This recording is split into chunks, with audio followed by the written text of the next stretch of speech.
Well, good morning, everybody. It's been a while. It's been a little while since we've come together, hasn't it? I'm going to go ahead and get the rest of the lights on, and we're going to jump into this 1955 PFAFF Model 230, which in German is 230, and give you an opportunity to see Christy Stott's machine do a dance during this live stream today.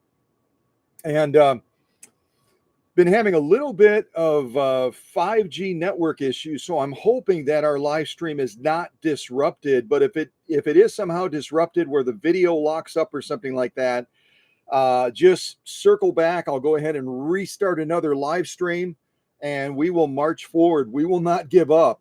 But we have some real bad weather moving into our area right now with a very severe storm that could bring 12 to 16 inches of snow. That's supposed to be hitting us between tomorrow and Thursday. And I think it's having an impact on the internet services as well. Maybe how the towers are processing all of the users. I have no idea.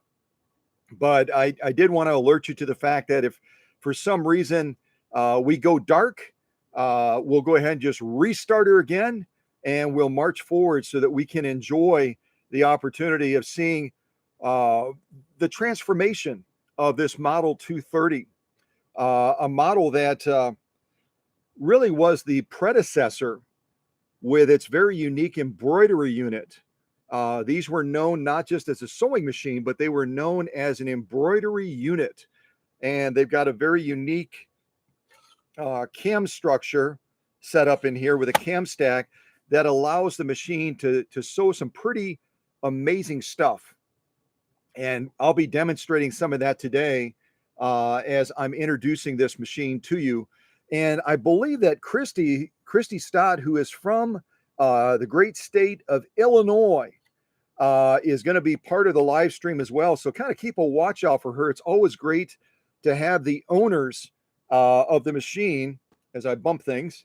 It's always great to have the owners of the machine present during the live stream, so that they can share a little bit more details about the machine. Why are they passionate about it? Why did they want to invest in it to getting it back to greatness? And maybe there's some family history tied to it as well. So I'll be interested to have Christy share some of that if she, in fact, is able to make the live stream. I think she is. And then we can get her perspective as well.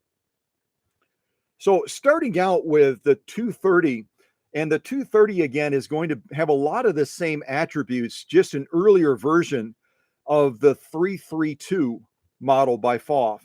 And some of you that have been with me for a long time might remember that the 332 is the machine that I prepared specifically for Heidi from Switzerland as she was preparing to enter an apprentice program to make shoes in the Swiss Alps.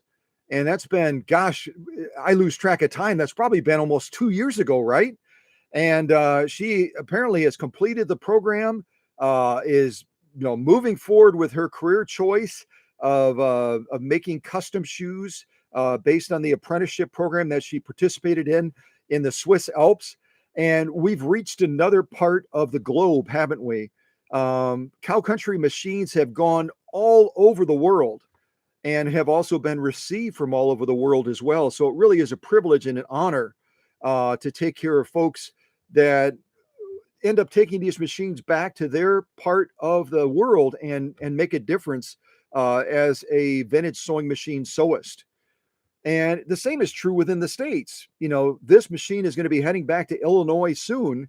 And then Christy will be able to sit down to this great machine and put it to use and enjoy it and be able to enjoy it fully without, being worrisome that something's going to go wrong with it. As I've gone through it from basically bobbin to balance wheel and beyond. So let's start with some basics on this machine.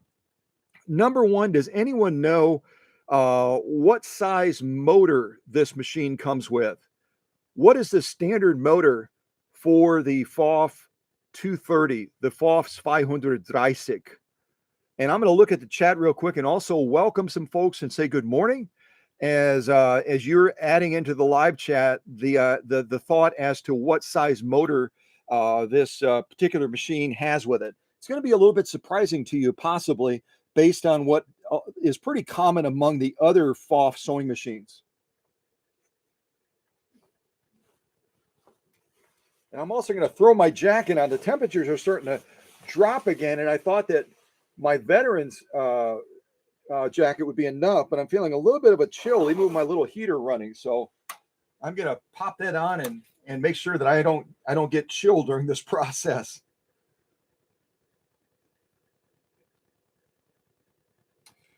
Well, let me say some good mornings now. Let's see here. Welcome to Ronald. Welcome to Ronald. Welcome to Emma.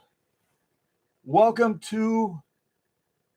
I'm going to be struggling to pronounce that beautiful name of the next person in the live chat. It looks like Kalkuku. I forgive me if I'm saying your name totally wrong, but at any rate, welcome to you as well with that very unique and beautiful name that's in the live chat also. Let's see who else we have that I can welcome along here. Those are all the folks that I'm seeing right now. And maybe our friend that has the very beautiful, unique name can help us so, we can make them feel welcome. And also I can hopefully say their name even close to being right. That's the thing about names around the world is sometimes they're a little bit tricky to pronounce. And not being familiar with that culture, there's nuances in how to pronounce some names as well. So please know that we're very, very glad to have you here, and I would love to be able to make you feel welcome, even if I get your name a little bit wrong. So please forgive me for that.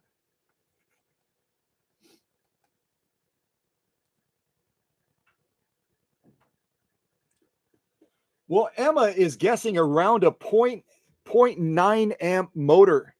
That's a real good guess. I'll give you a big clue. The average size motor on most PFAFF vintage machines that are in the 332 class, the 290 class, and a variety of other machines that are going to appear similar in how they're laid out and such from the PFAFF family, they're typically going to come with a 1.1 amp motor, 1.1 amp. This PFAFF 230 with its dual cleated dry belts that are just out of view here on the bottom and the right side of the machine, which is why I have it elevated with this board, because otherwise those cleated belts would basically be catching on this AstroTurf and would be literally uprooting it, almost like a golfer that chips, the grass out when they're trying to hit the ball. We'd be throwing this stuff probably all over the place.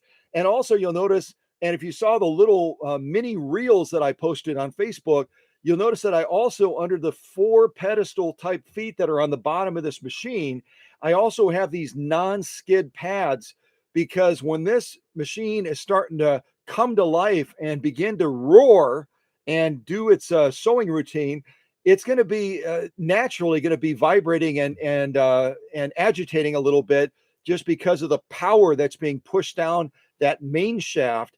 And so I want to keep it from skipping off of this board, which is a little bit slippery. And you'll notice in those reels, if you go to Facebook, at one point, I also have the beautiful decanter that came with this machine for Christy. and the really cool oiling can as well. I had this literally sitting on the bed like this, but I had some of this non-skid material underneath it. I just got a little sliver in my finger. That was weird. It's part of that little non-skid material underneath these two things. And even in spite of that, this little oiling can was beginning to, because of the power of the machine, was beginning to work its way off of the bed. So I've taken all the precautions that I can, considering the restored power now of this PFAFF 230, to make sure that it stays stationary, it stays in place, and it doesn't try to do any dance that's going to take it off of the workbench. I'll be real watchful of that. But aren't these gorgeous? And again, just a small number of the goodies that Christy has with this phenomenal machine. I don't know if you can see those in the shot. I'm going to look at the laptop. Yeah, it looks like you can. And I'm calling this a decanter. It's obviously for holding extra sewing machine oil. And it's, it's embossed in the glass. This is glass with the name PFAFF right on the side, as you can hopefully see in the shot, as is this very cool copper looking type of PFAFF oiling can, an original oiling can. So these goodies are some of the things that came with it, along with, I'll just show these to you real quick, along with these fabulous original advertising brochures that would have promoted this particular machine and other machines as it was beginning to roll out and be offered to the public. But what a beautiful capture here of the mother and the daughter. They're so excited. It looks like the little girl might be heading to school, and they're celebrating the beautiful matching dresses that they've made. The beautiful matching dresses that they've made. I lowered this down for a second because I all of a sudden realized that the microphone is on the other side, and hopefully you're able to hear me okay. So PFAFF was always incredibly smart on promoting their machines, and they always did a wonderful job of also capturing the other accessories that could go with it, like these beautiful custom sewing tables that many people would have bought back in the day. And a lot of the machines being offered would have already had the machine installed inside of these beautiful hardwood tables that would have been a fixture in the home back in the day. But always such a brilliant job of highlighting the fun and the attributes. I've got to turn this the correct way. The fun and the attributes of these machines. And this particular one is highlighting multiple machines, everything from the model 230 in the upper left that you can see right there. And then it's also showing us the model 60, the model 332, the model 30, and the model 130 as well. And obviously the 130 kind of started the journey as far as offering zigzag features through the PFAFF family of machines. That was really the predecessor, wasn't it? Among the PFAFF machines was the Model 30 that you can see down here. And this specifically is a Model 130-6. So this 130-6, you can see right down here on the bottom of the brochure, is going to also have an embroidery kit with it, but it's going to be an older style that attaches to the rear of the machine. And then through moving different spring-loaded levers, you're able to generate different ornamental and embroidery stitch outputs from the machine. So this was really the earliest version of that embroidery style PFAFF machine that really took root very quickly, and the public embraced it readily because of being able to offer so many amazingly beautiful decorative and ornamental stitches. This one, instead of having that embroidery kit that goes on the back of it, it's going to have, again, a cam stack in here that we're going to access through setting the different dial points, and we'll be able to generate some decorative ornamental stitches that way during this live stream today. But just really impressed with all of the providential type materials that Christy acquired with this beautiful, beautiful machine, along with see if I can get my hands on it, along with this certificate of lifetime guarantee.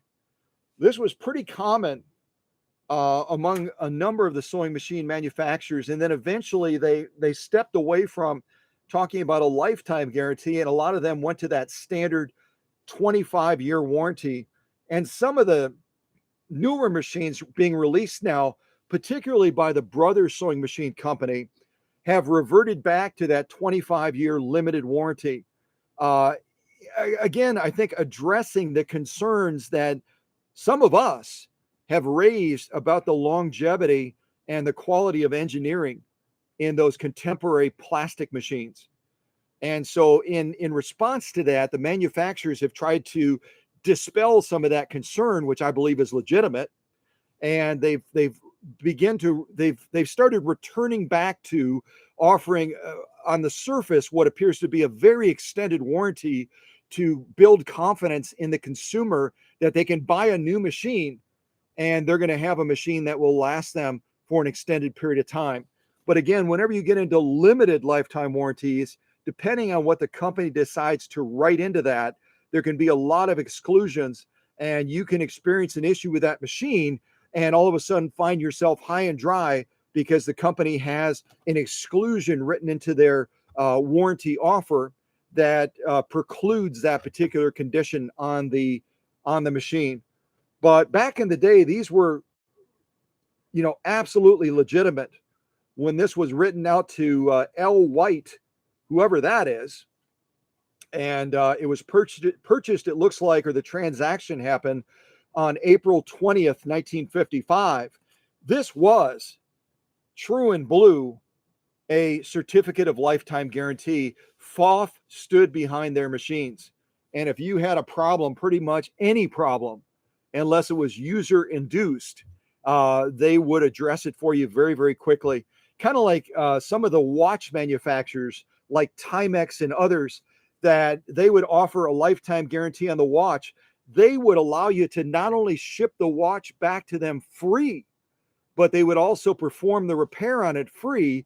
They would also cover the postage coming back to you free to build that consumer confidence that they stood behind their product 150%.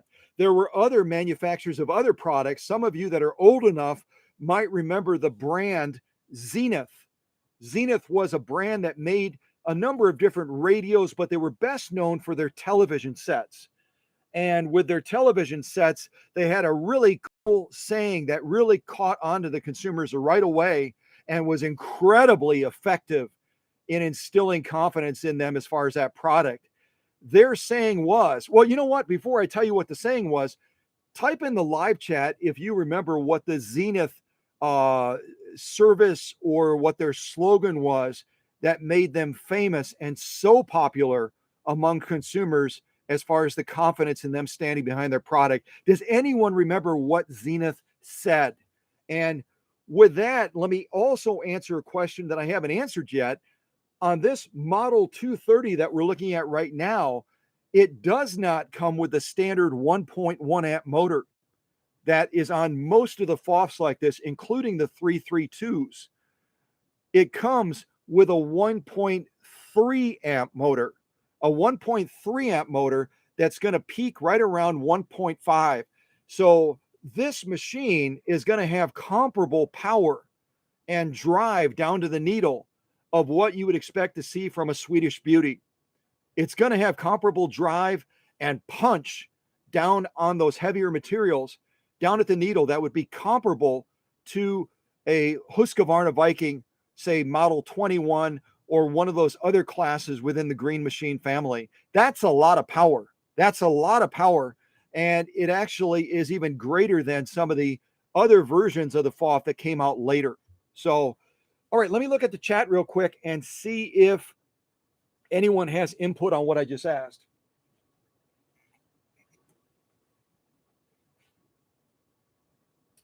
Oh, and welcome to Susie as well. Welcome to Susie. Get my water bottle out so I can have something to drink here. Welcome to Outboard as well. Welcome to Outboard. Oh, and welcome to our owner. Welcome to our owner, Christine Stott from the great state of Illinois. It's great to have you here, Christine. And again, if you have any specific questions for Christine about how she acquired the machine, the history of the machine, or anything along that line, by all means, reach out to her in the live chat and see if she is willing to provide some insight in some of those areas that you might be curious about. And I haven't looked at all the live chat. You may have already asked her some questions, but I'll see if there's anyone else that I want to quickly welcome before we jump into this.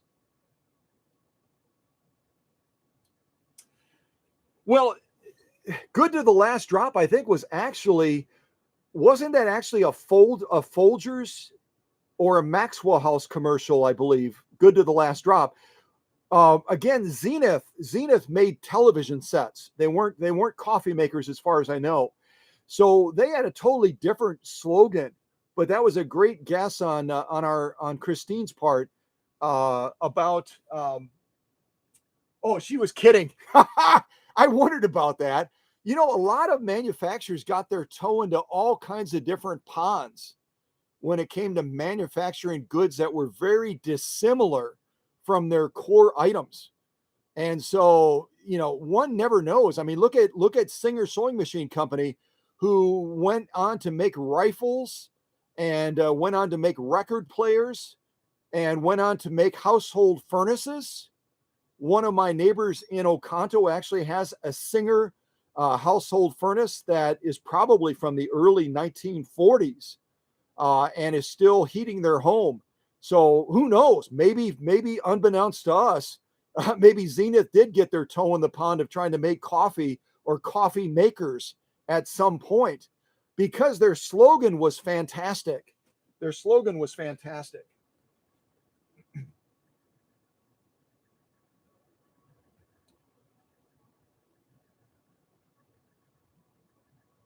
Yeah, and Emma nailed it. Emma nailed it.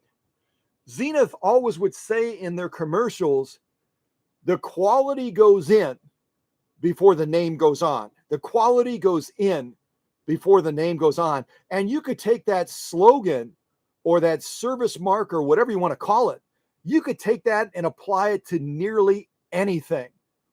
You could say that about this PFAFF Model 230, the Western Germany engineering. They always focus on quality before they put their name on the front of that machine. They're all about quality. They're all about driving quality through their engineering and design of the machine.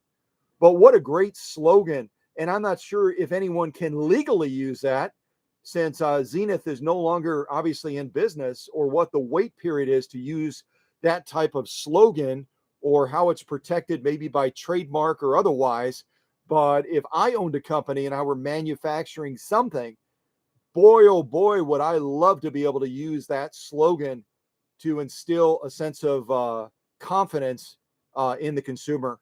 Yes, I would. Big time. Oh, welcome to Ria. Ria as well from the Netherlands, and I believe specifically Holland. And Ria, I'm curious. I mailed your hat to you that Susie from Minnesota had made for me to offer to various cow country family members. Have you been tracking that hat heading towards you in Holland, heading towards Holland, I should say, or has it already arrived? Give us an update on your hat if you'd be so kind. Because I did post on Facebook the tracking number for that hat heading towards you out there in the Netherlands, in the Holland area.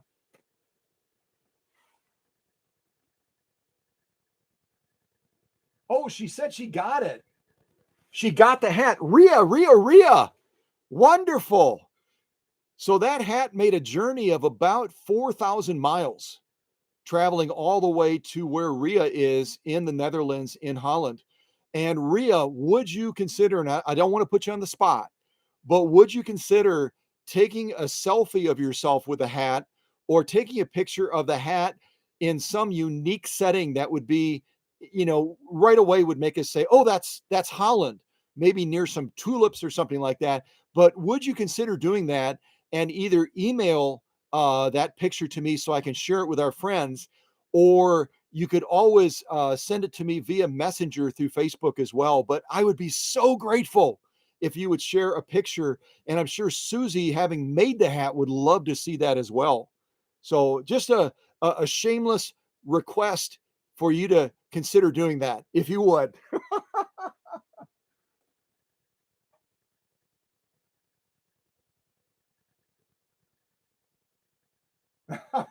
Wearing wooden clogs. Oh my gosh. I don't know if that's a thing or not. Still in Holland, I maybe for ceremonial purposes it would be, but well, welcome to everyone else. If I missed anyone, I'm sure that the moderating team has already made you feel welcome. I'm sure that they have. So, welcome. Know that we're so glad that you're here. We're particularly delighted if you have chosen to step out of the shadows and join us in the live chat so you can make some new friends and you can make some new acquaintances with folks as well. We all share a similar passion for vintage sewing machines, and I think it would be fabulous to meet some new folks and to have an opportunity to forge some new friendships. Many friendships have been forged through the Cow Country videos and live streams. Okay, so you know now that Christine Stott's PFAFF 230, which again in German is 230, that this machine is powered by a 1.3 amp motor, a 1.3 amp engine, as many of my friends over in Europe say. Let me tell you a little bit more about the setup on this machine, and then let's get into it. The setup on this machine is we today are sewing with a needle that I don't know if we've used it before specifically. I decided to use one of the other needles that Susie sent me in that goodie box around Christmas time. And this is a jean needle that typically is going to be used to sew jean material.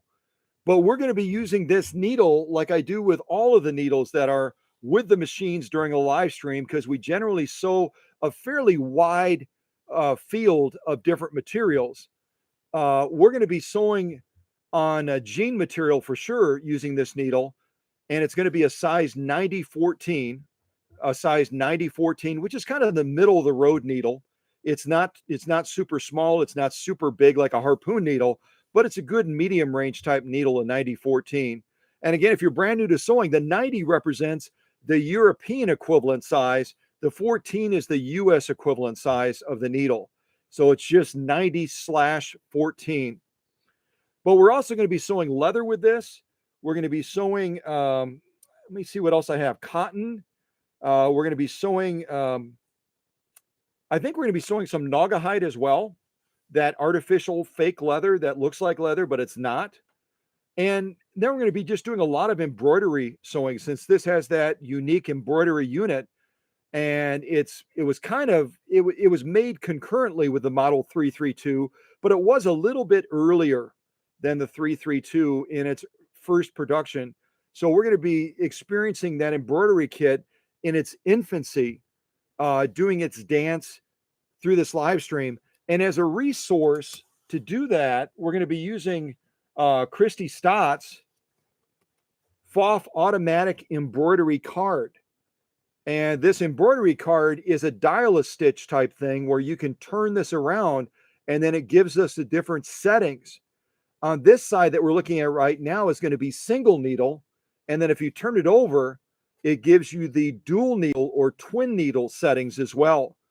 And again, because of the proximity of production and because they came in such close succession and the engineering is nearly a mirror and match of each other, you'll notice that this stitch card can be shared not only by the model 230, but also by the model 332.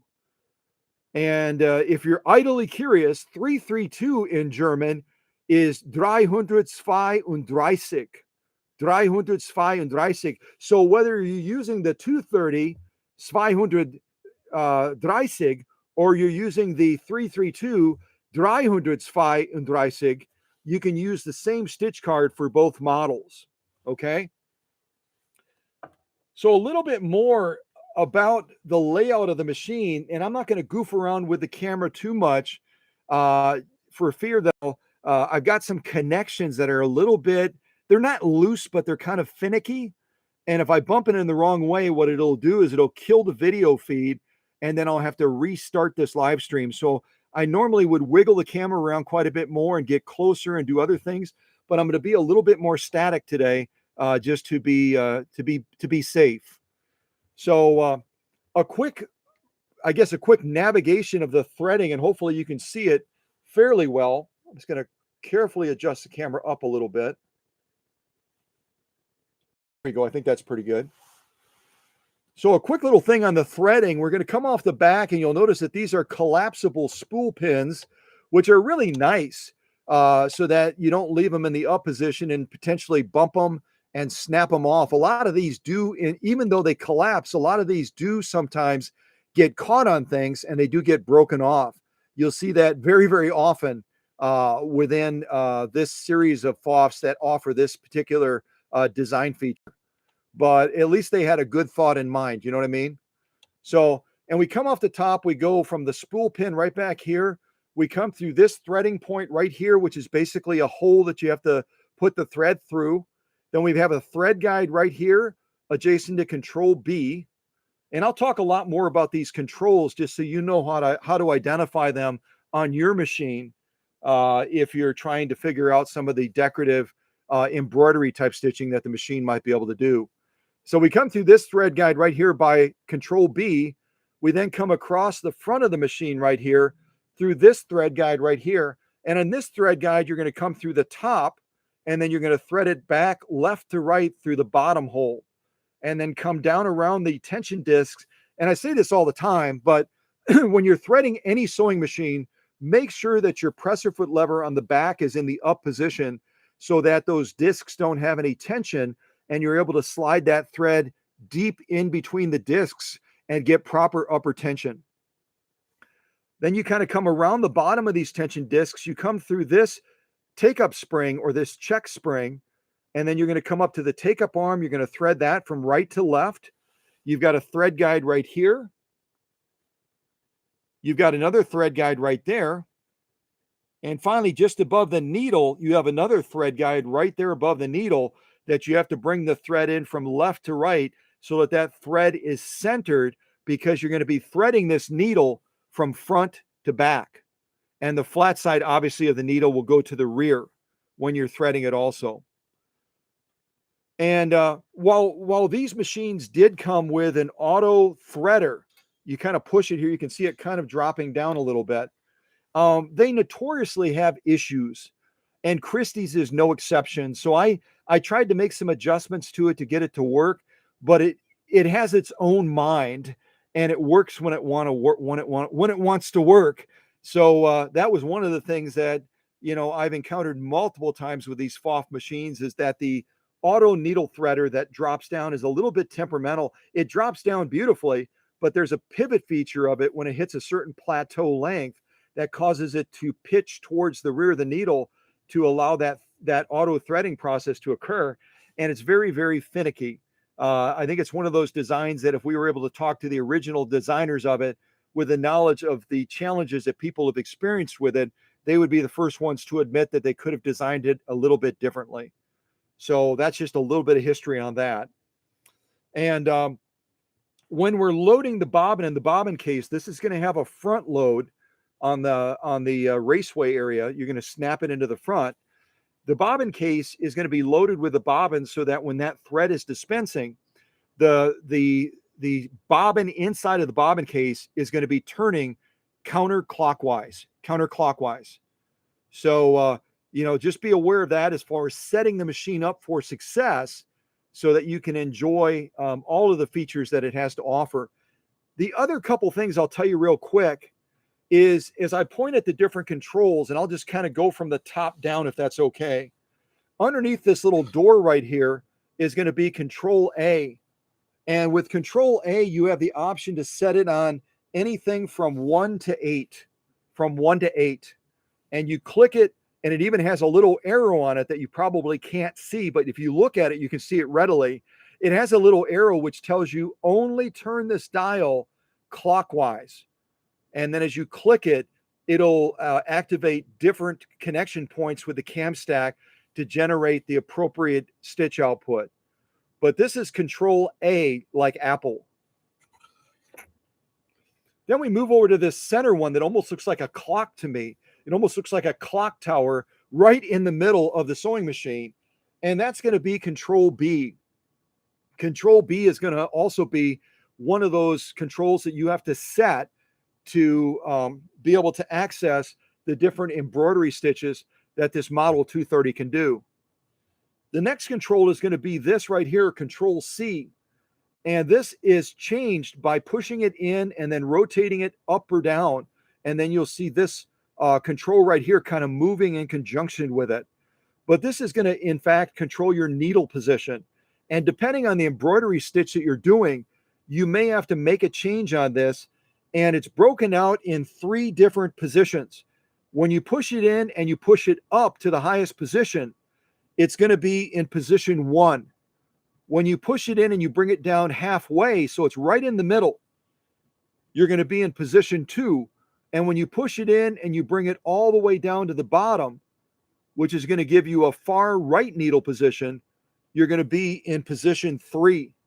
So in and all the way up is going to give you a far left needle position, which will be needed for some of the embroidery stitches.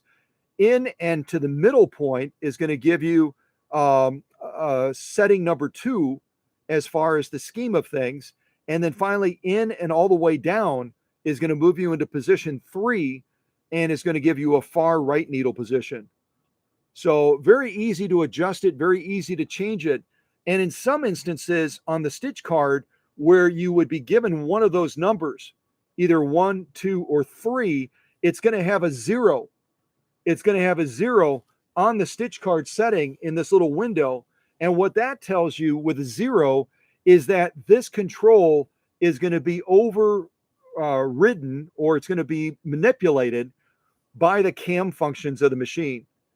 So if you look at a stitch card and you go, wait a second, I saw Scott's video, I saw Scott's live stream, and he said that this Control C has 3 settings. 1, giving you a far left needle position. 2, in the middle, giving you a center needle position. 3, giving you a far right needle position. Why does my stitch card say 0? It's telling you that 0 means that the cam stack, the machine, is going to override and manipulate this. So during the sewing process, you'll actually see this moving to the rhythm of the stitch that it's trying to generate. And last but almost not least is this control right here in the center, which is generally going to also give you the opportunity to control stitch width. This is going to be our stitch width right here. But in the process of using the embroidery kit functions of the machine, it's also going to be manipulated to generate the stitch output by quickly manipulating and tweaking this back and forth to generate the width of the stitch and the pattern that it's trying to generate.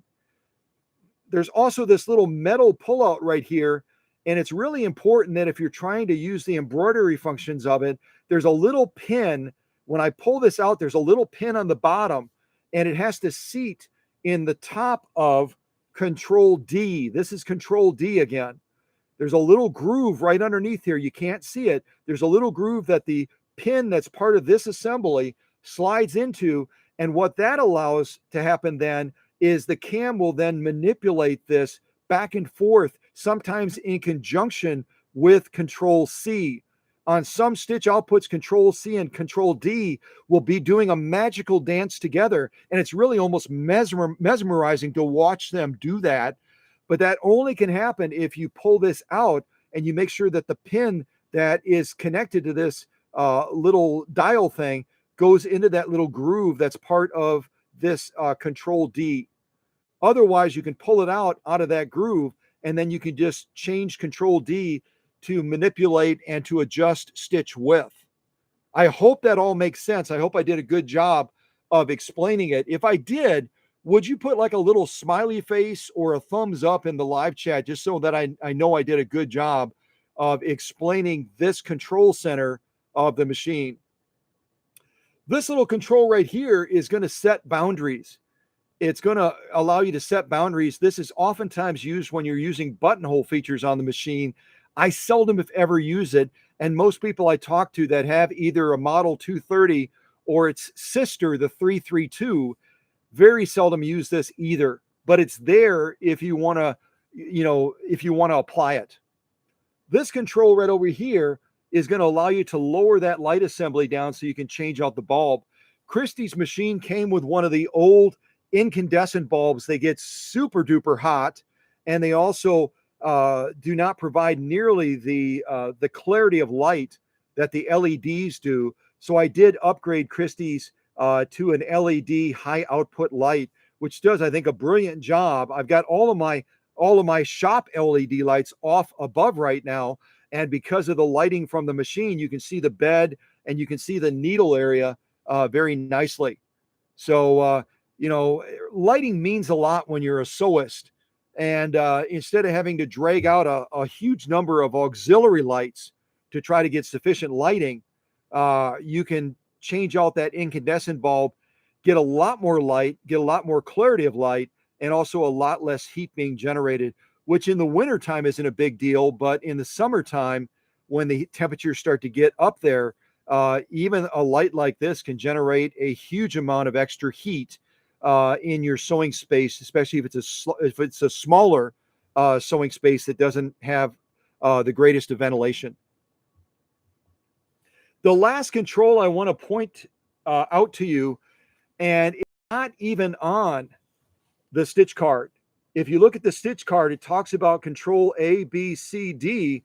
It does not mention the other control that is so essential to being able to access the embroidery kit functions of this Model 230, and that is control E, like Edward. Control E on top of here is absolutely essential. And as I shared with a gentleman recently from California over the phone, because he had a similar machine to this, I don't remember if it was a 332 or a 230 like Christie's, but he was absolutely puzzled as to why, in spite of his best efforts, he couldn't just sew a regular straight stitch and a zigzag, and he was always getting output from the cam stack. And I right away zeroed him in on that control because he had a stitch card like this. And I said, have you adjusted your control E? He said, control what? My stitch card doesn't have a control E. It only talks about A, B, C, D. I said, I know. I know. Why they didn't print something on here, alerting people to the fact that control E was essential. They show it, but they don't tell you what it does. Control E is the on and off switch for the entire embroidery kit. In other words, if this is on zero, if this is turned to zero like it is currently by pushing it all the way clockwise, that cam function is not going to be actuated. You're not going to get any cam function whatsoever. Contrary to that, if it's adjusted somewhere between 1 and I believe it's 3 or 4, I always forget what that top number is. I think it's 3. But if it's adjusted above 0, then that cam function is going to be actuated, and no matter what you try to do, you're always going to be getting embroidery kit output. So if you want it off, you turn it fully clockwise to 0, and if you want to turn it on, you adjust it somewhere between 1 and 3, if my memory serves me correct. Now, the 1 and 3, what that's going to do with this control E, and it's really, really important when you're looking at the embroidery output of the machine, the lower the number on control E, in other words, if you set it like at 1 or 1.5, you're going to elongate that stitch pattern dramatically. In other words, you're going to stretch that stitch pattern out, whatever it's looking to sew, instead of it making a compact repeat pattern of it, it's going to stretch it out, and you'll maybe get 2 to 3 pattern outputs on the lower numbers versus putting it all the way up on 4, on 3. I think it's 3 or 4. I always forget. Let me just look at it a little bit real close here. 1, 2, 3. I think it is 4. Yeah, it goes all the way up to 4. So, any rate, if you set it all the way on 4, what it's going to do, it's going to compact that stitch output pattern, and it's going to give you more in a row as far as the output, kind of like what you see here on this off-camera stitch off pattern I did to test some of the embroidery functions. You can see that kind of in the shot, I think. So if I had not set Control E on 4 to do it and to generate this outcome, and I had set it somewhere between, say, 1 and 2, we would see that these would be much longer and much fewer. In other words, it would stretch them out. Instead of having a repeat pattern like this, we would have a long stretched out pattern, and it would almost look incomplete. It would almost look incomplete as it was stretched across the material. This is the look that I think most people are looking for. So if I'm contacted by someone and they're having issues with the repeat function of the pattern as they're stitching, I always point them to Control E and tell them to bump that number all the way up to 4. The higher the number, the more repeats you're going to have in the pattern output. The lower the number, the more it's going to elongate that stitch pattern, and the fewer of these repeats you're going to get. Now, depending on what you're trying to do, maybe you want to have it more elongated, kind of stretched out. But most people, for decorative, ornamental, embroidery purposes, are probably looking more for something like this as far as the stitch output of this 332. So that's a really important thing to understand. This not only is your on-off switch for the embroidery kit, it also is going to control the look of those stitches and those stitch patterns. If you want them tighter and more repetition going across in a span, you go to the higher number. If you want a fewer repeat of those stitches and you want them stretched out longer, then you're going to go to a lower number on this. And if you want the cam function turned off completely so that this is not actuated under here, then you turn this all the way to 0 to shut it off, which is where we're at right now, because we're going to launch this as far as stitching, doing straight stitching, doing basic zigzagging on some different materials. And then we're going to turn this on and we're going to start using some of the cam functions of this model 230. Again, in German, 230, 230. So the only other thing to point out as far as the lay of the land, I showed you all the controls A, B, C, D, and E up here. The only other thing to point out is way over here. We've got a control right here that when you rotate it to the left like this, it's going to allow you to sew in reverse. And this is our stitch length right here. So the stitch length you can set anywhere from 0 up to 5. And if you set it on 5, you're going to get the longest stitch possible. The stitch range on the PFAFFs is fairly comparable to the Singers. Singers are going to be anywhere from 6 stitches to 30 stitches per inch. The PFAFF is going to go a little bit on the lower end and give you up to 5 stitches per inch, depending on the material you're sewing with and the presser foot attachment, the presser foot pressure, which I know that question will probably come up. To adjust the presser foot pressure, you have to take off the entire top of the machine.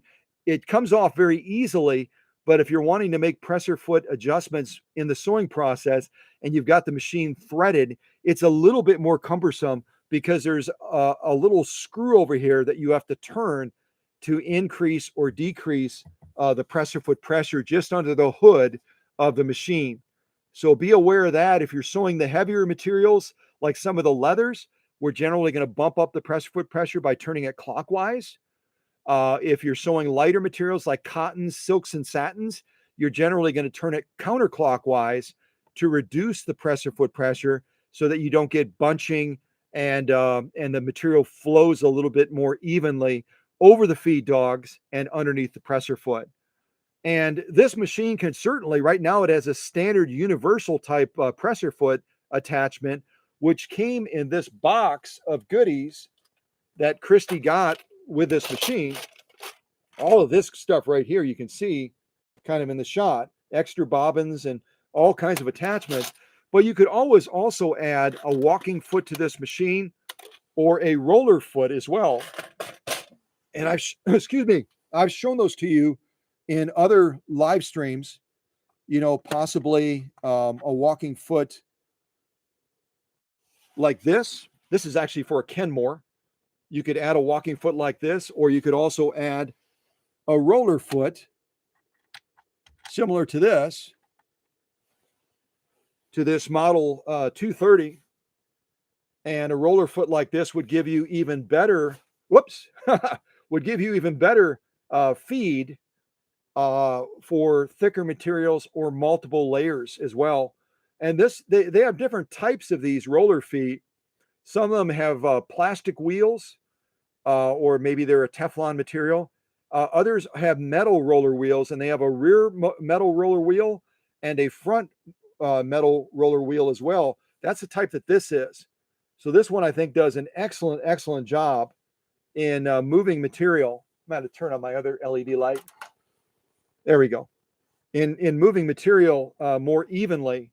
Because again, the issue, if you don't have even material feed, is it's going to impact the presentation and the distribution of stitches that you lay down.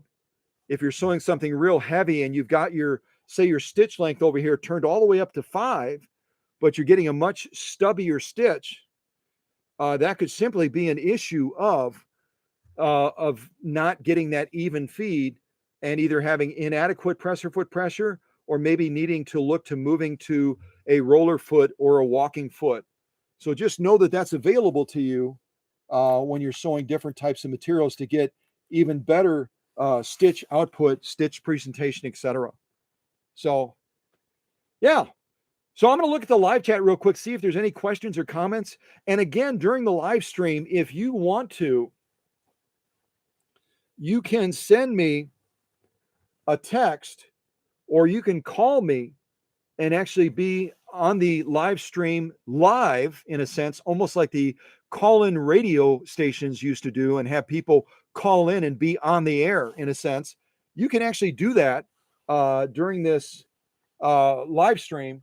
And that way you have an opportunity to ask your question, because I don't look at the live chat a lot. I leave that area of the live stream to the moderators to manage and to make people feel welcome to answer questions if they're comfortable doing it, et cetera, et cetera, et cetera. So if you feel like you're not being heard, you can be heard by giving me a call during the live stream or sending me a text during the live stream, and I'll go ahead and address your question, or I'll share your comment right then and there. So everyone that's in the audience, and certainly everyone afterwards that watches this as a video, will be able to benefit from the question or comment that you made. So know that that's available to you. Don't be shy. I won't show your number, I promise.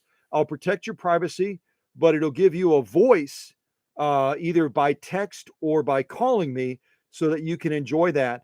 And I'm guessing that one of the moderators has already done it. I'm not looking at the live chat, but if not, if one of the moderators, or anyone for that matter, would type in my phone number so that folks know what number to dial if they want to do that, that would be fantastic. And I've got the benefit now too, due to Susie from Minnesota again, and is the one that generously made all of those hats, like the one that Ria received in the Netherlands, in Holland. And Susie, also watching me fumble with the phone sometimes and trying to find a way to position it and hold it and all that, also sent me this really cool holder as well that I can now hit the camera with. I can now put the phone on there and have a stable way of positioning the phone so I can watch it during the live streams in case I get someone that's sending me a text or giving me a call. So thank you to Susie for, again, another thoughtful gift, along with everything else that you've done for the Cow Country family. And Susie is like-minded with other folks like Emma and Paula Noel, and the list goes on and on and on and on, of very thoughtful people that have sent me things that have made my life so much easier.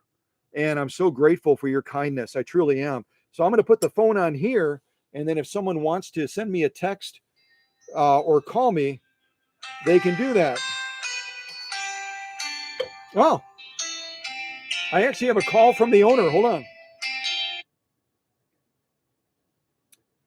Hey, Christy. I'm just bumbling around as usual and covering all the, all the blah blah blah, and I don't even know how long we've been running, but some of the people in the audience, as much as they love me, they're probably saying, "This is all great information. Wow, amazing! All right, are we gonna sew with this machine or not? Are we gonna sew with it? Are we?" That's right. We're ready to see some more action. Yeah. So what else did you want to just say? Hey, let's move it forward, or did you have a question or a comment beyond that? I'm overwhelmed with questions about how to use this thing, but I think it's mostly on me to just do the research and stuff. But everything that you're showing me is just valuable information. I love it, and I hope that other PFAFF users are watching this as well, and getting something out of it. So yeah, let's see what you do with it. Yeah, absolutely. And that's why I kind of it's kind of like driving a car, or if you're trying to get your pilot's license, they always go over all the checks and look at what does this control mean and all that. And once you learn the lay of the land, you can then enjoy and relax a little bit, and you can fly the plane. So I think we've covered other than me mentioning, but I showed it in one of those little reels that I posted on Facebook, how you set this up to wind a bobbin, which is also real simple. But I think between your owner's manual and I think the stitch card that you have that came with it as well, I think you're gonna be able to fly this pretty quick. And we'll be covering a lot of things during the live stream today as well, and it will ease your mind. It's kind of like people that own machines like the Singer 401A, and when you initially look at a 401A or some of the other Slantomatics like the 500A or the 503A, it looks like you're sitting in the cockpit of the space shuttle. So, the purpose of these live streams is, number one, to recognize the owner making the investment in getting this machine back to greatness. Number two is to give them the resources they need to enjoy it, and certainly others that watch that live stream and video as well, to just begin to relax and sit down and begin to enjoy and explore the machine as well. So yeah, we're going to jump into that right now, but what a neat thing to have you call. I appreciate that. And now people have had a chance to hear your voice. Well, thank you. Yeah, one of your mods suggested calling in. I thought, hey, why not? Yeah, so good for you. Well, kudos to the mod that suggested it. I'm guessing it was either Susie or Emma. So thank you, ladies. Thank you. They're doing a great job, by the way. All right. Well, I'll let you get back to enjoying the live stream, and we're going to actually put this beautiful Western Germany machine to work now. I'm excited. Thank you so much for everything, Scott. You're the best. Yeah, my pleasure. Bye. Bye.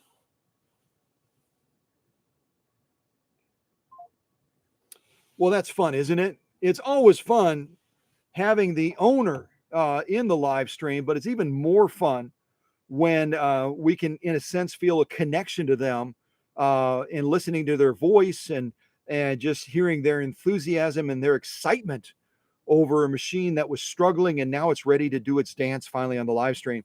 So now, having blah blah blah for 58 minutes, 58 minutes. I'm going to ring the bell and officially commemorate the beginning of giving this great machine the opportunity to strut its German stuff. All right, so hold on a second. Deciding which bell I want to use. All right. So we are officially started now. I'm going to grab Susie's holder. I'm going to set up the phone on there in case I get any other phone calls or any text messages. And some of you might be too young to remember the call-in programs on the radio, but they were quite a thing. They were quite a thing, for sure.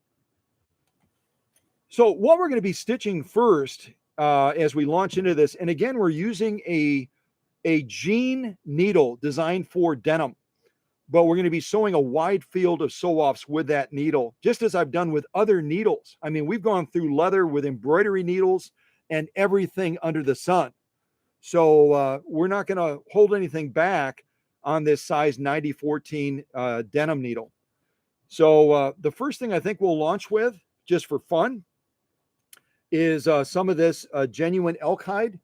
Elk hide, if you don't know it, is chemically processed when they're making this stuff and setting it up for different uses. And when they chemically process the leather, it ends up fortifying the surface, and it makes it incredibly difficult from a piercing standpoint. And when it comes to leather, most leathers, unless you go to garment leather, they're all going to test a machine as far as strength. But again, Christie's machine is powered with a 1.3 amp motor that I did a lot of work on, and also did a lot of rewiring on the machine. So it has some major German grit now. So let's get this underneath the presser foot, and we'll start with this genuine elk hide. And I'm going to real quick, I'm going to grab a drink of water too, because I've been talking almost continuously for almost an hour, and I haven't wet my whistle at all.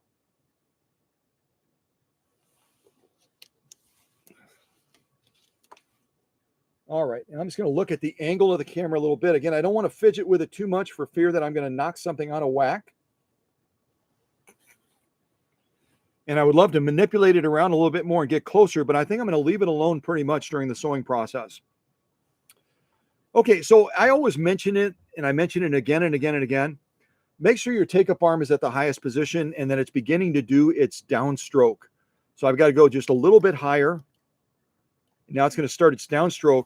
And what that does is it frees up the mechanics of the machine, so there's no binding, there's no drag, and all of that 1.3 amp power can be pushed across the balance wheel, down the main shaft to the needle bar, and then ultimately hitting that leather with a lot of force, so we don't have any trouble getting through it. I'm not going to do any hand starts. You'd be able to see me if I were doing that. We're just going to launch into this. I'll hold on to the thread a little bit because this rotary hook system tends to pull the thread a little bit when you launch. And so to lessen that, I'll go ahead and just hold on to the thread a little bit as I'm launching. And I should also show you, I did not show you, Christie's machine, instead of having a traditional PFAFF foot controller that almost looks like a bus pedal, is set up with an electronic foot controller. And the benefits, again, of the electronic foot controller is that it does not have those carbon stacks and does not have that traditional insert that tends to superheat when you're trying to slow sew. So with something like this, you want to make sure that it's properly rated, which this is. This particular one, if you're able to see it in the shot, is actually rated up to 1.4 amps. And with this being a 1.3 amp motor, it's got about 1/10 of an amp more than what it necessarily needs to accommodate the machine. Remember, the foot controller is so essential because it's the gateway where that power that surges into the machine has to go through this first, and then it gets pushed onto the motor. So if this gateway is insufficient, and let's say this were only rated at, say, 1 amp, then this would tend to overheat, and it also would be holding that 1.3 amp motor back. So whoever set this up with this particular foot controller, this electronic one, made the right move in making sure that it was rated properly so that it's not going to be holding the motor back. It's also going to allow you to do free motion quilting and a number of other slow sewing type functions without this superheating. So I'm not always poo-poo about electronic foot controllers, as even as a purist in wanting things to be original, but depending on the type of sewing you're doing, this could really be a big benefit to the sewist. All right, so let's get down this first sew off and see how this model 230 handles this genuine elk hide, probably about 3 ounces, almost 4 ounces of elk hide. All right, here we go. I kind of went up and down because I gave it a little bit too much gas initially, and then I was like, oh, I'm racing. And then I slowed it down a little bit as well. So again, it's not always the best practice, to use needles the way I use them. In other words, it's not ideal to be sewing genuine elk hide using a denim needle, because the design of the needle is made to accommodate denim or similar materials. If you didn't know it, denim needles can also be used on canvas very effectively, but they're not really designed for leather. And yet, in spite of that, we're able to lay down what I think is page 34 stitching. Beautiful, beautiful stitching using a denim needle to sew this genuine elk hide. some beautiful, beautiful stitch presentation in spite of the incompatibility of the needle.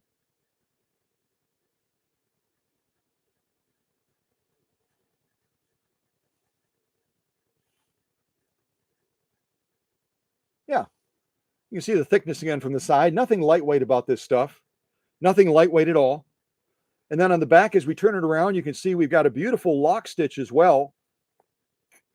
And depending on your needle, depending on your bobbin, the bobbin that you're using, because there are aftermarket bobbins available for these PFAFF machines as well. And sometimes people try to interchangeably use a class 15 bobbin and a PFAFF. Not a great idea, but they do try it sometimes.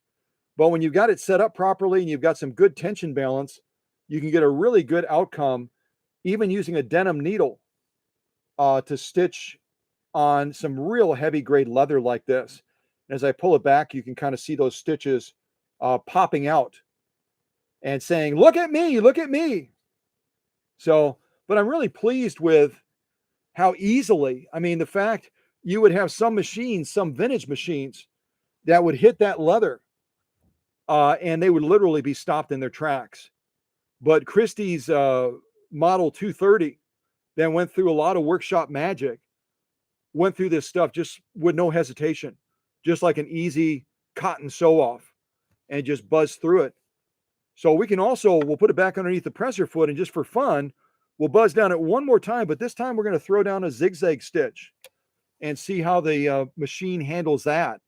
Again, whenever you incorporate needle swing, whenever you're looking at stretching that thread further, whether it's a straight long stitch and you're creating those gap points between where the needle is punching through and making it wider, whether you're doing that as a straight stitch or whether you're doing it as a zigzag, the more you stretch the spans, almost like a bridge, the more you stretch the spans like a bridge with that thread, the more tension issues that you may encounter. I'm going to say that again. The more you stretch that thread, whether it's a longer straight stitch or a wider zigzag stitch, the more you create a larger gap, almost like the bridge points on the stitching, the more tension issues that you may encounter because that thread is being stretched wider without the support of an additional stitch to anchor it down. I hope that makes sense. But I always like to highlight that just because we can encounter issues with stitch balance as we're going through a sewing Olympics like this because of our approach to it. But what I'm going to do right now is I'm going to take our control right here, which on the stitch card is referred to as Control D, like David. But right now, because we don't have that cam function actuated, we're going to use it as stitch with control. So I'm going to take it from 0 all the way to 4, and we're going to lay down the widest, longest zigzag that we can on this genuine elk hide right now. Okay, so I'm going to get that take up arm all the way up, and it's beginning its downstroke. There we go. Kind of see that up here. Just beginning that downstroke.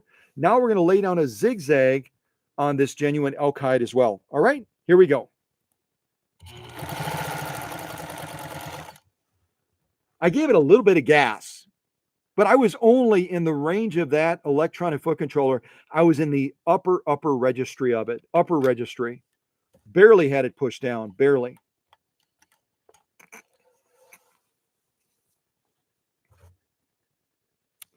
And again, that 1.3 amp motor or engine is a very, very happy motor right now, laying down some serious power, even against this genuine elk hide. So this is our zigzag now, our straight stitch on the bottom, our zigzag on the bottom, or excuse me, our zigzag on the top, our straight stitch on the bottom. I'll get it right. As I kind of go across, you can look at those stitches. Beautiful, beautiful stitch output. Again, using a denim needle. Using a denim needle on genuine elk hide. Beautiful stitching. Again, look at the leather thickness that we're going through. And leather thickness will vary. You'll notice that it's a little bit thinner on this end and noticeably thicker on this end. And that's the nature of them preparing leather and processing leather, is they'll take it from different parts of the hide And even on the same general section of the leather, you can have a dramatic change as far as the thickness, but it didn't have any impact on Christy's machine whatsoever. It went through this genuine elk hide, just like a light cotton. And our lock stitch on the back is no different as I turn it over.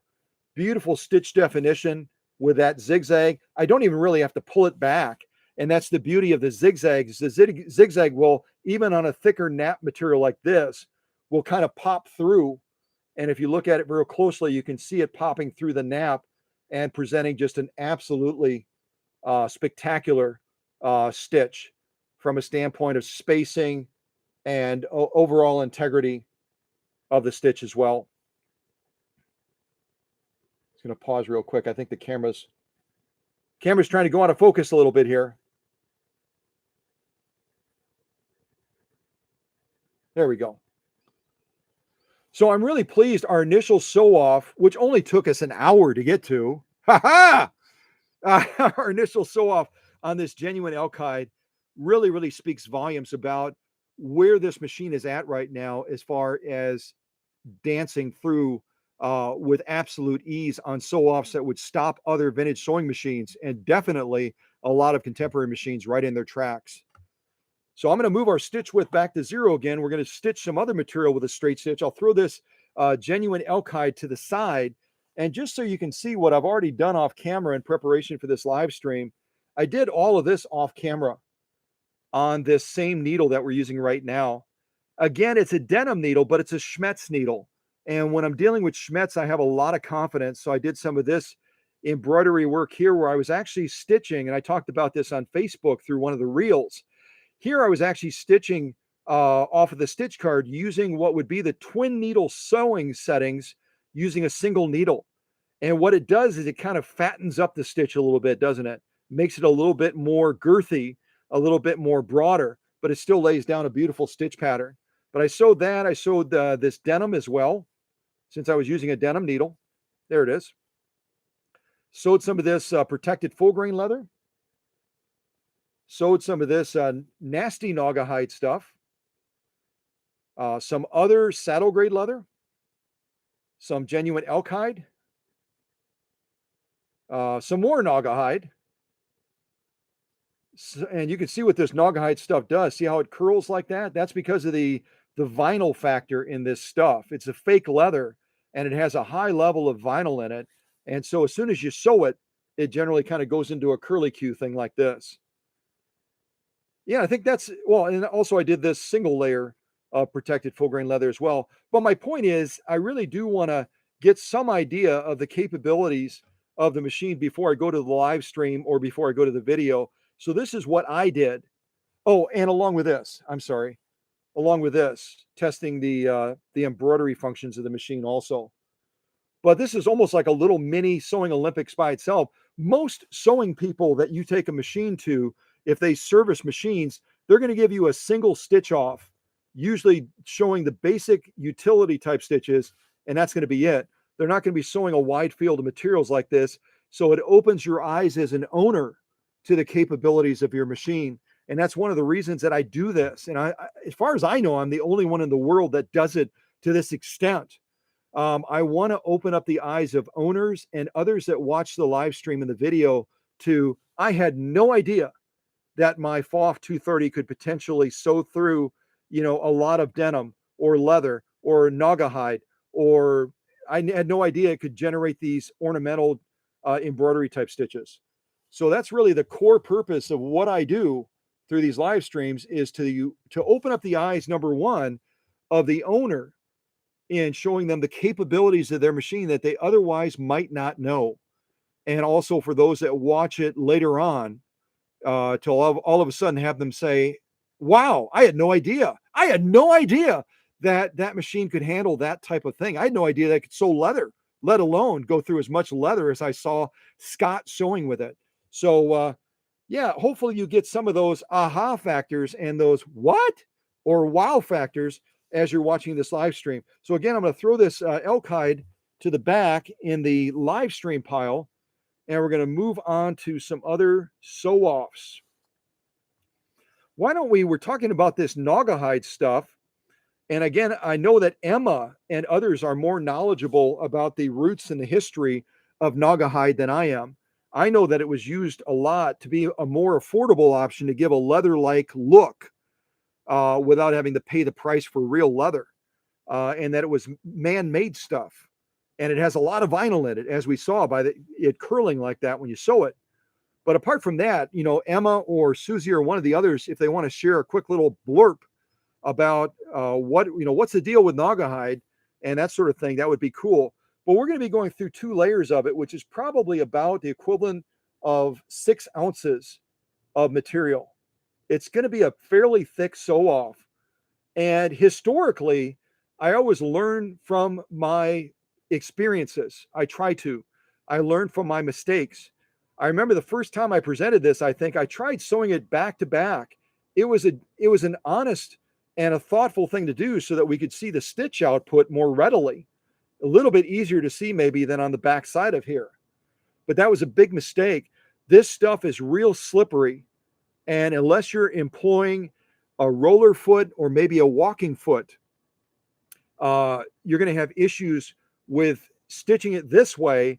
It's going to compress that stitch, even if you have this on the highest setting, and you're not going to get as full of a stitch. So what I do now is I put them facing the same way with this side down. That can bite into those feed dogs a little bit more easily. So let's go ahead and get that in position. And we'll start with a straight stitch, and then we'll see if we have enough room next to it. Depending on how straight I sew, we'll see if we can lay down a zigzag next to it as well. And again, I don't know how much Naugahyde is used anymore. I don't know if it's used really much at all, but it certainly was very popular when it was first introduced. And I'm intentionally, because I think it was Emma that playfully commented, she said, when you use those clips, you always put them one facing one way and one the other. She said, you do know that the flat side is supposed to go down, right? And the answer is I do, but I'm a rebel. And so I've got this one upside down and this one I'll put right side up. And I don't know. It's just my thing. It's just my thing kind of going against the grain, I guess, and being a little bit of a rebel. But I do know how to orientate these so they're both facing with the flat side down. I choose not to do that sometimes. So forgive me for that. Forgive me for being a rebel. All right. So I'm going to see if I can buzz down with a straight stitch first. Then we'll lay down a zigzag next to it. Again, a very tricky material to sew with because of that high vinyl content in it. All right. So let's do the straight stitch first, and then we'll try laying down a zigzag next to it. Okay, here we go. Take that off.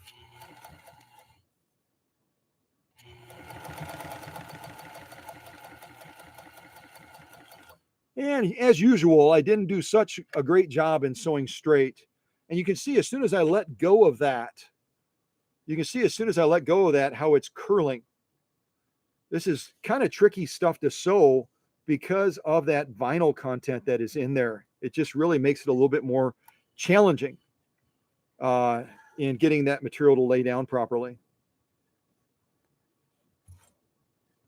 And again, as we go through a wide field of materials, we may have to make some tension adjustments. We may also elect not to make tension adjustments as well.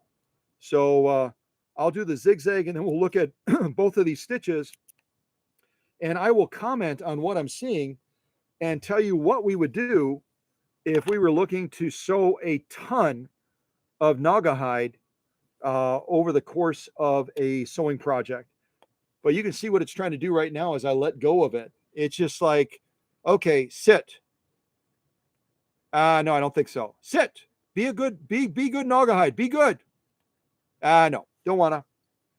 So yeah, tricky stuff to work with. And also because of that vinyl, it might require some stitch tension adjustments to accommodate it. But we may not go through that process, but we will discuss it so you know what to do if you encounter it.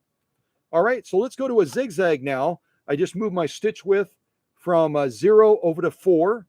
And now we're going to try to lay down a zigzag next to this straight stitch. Okay? All right, here we go.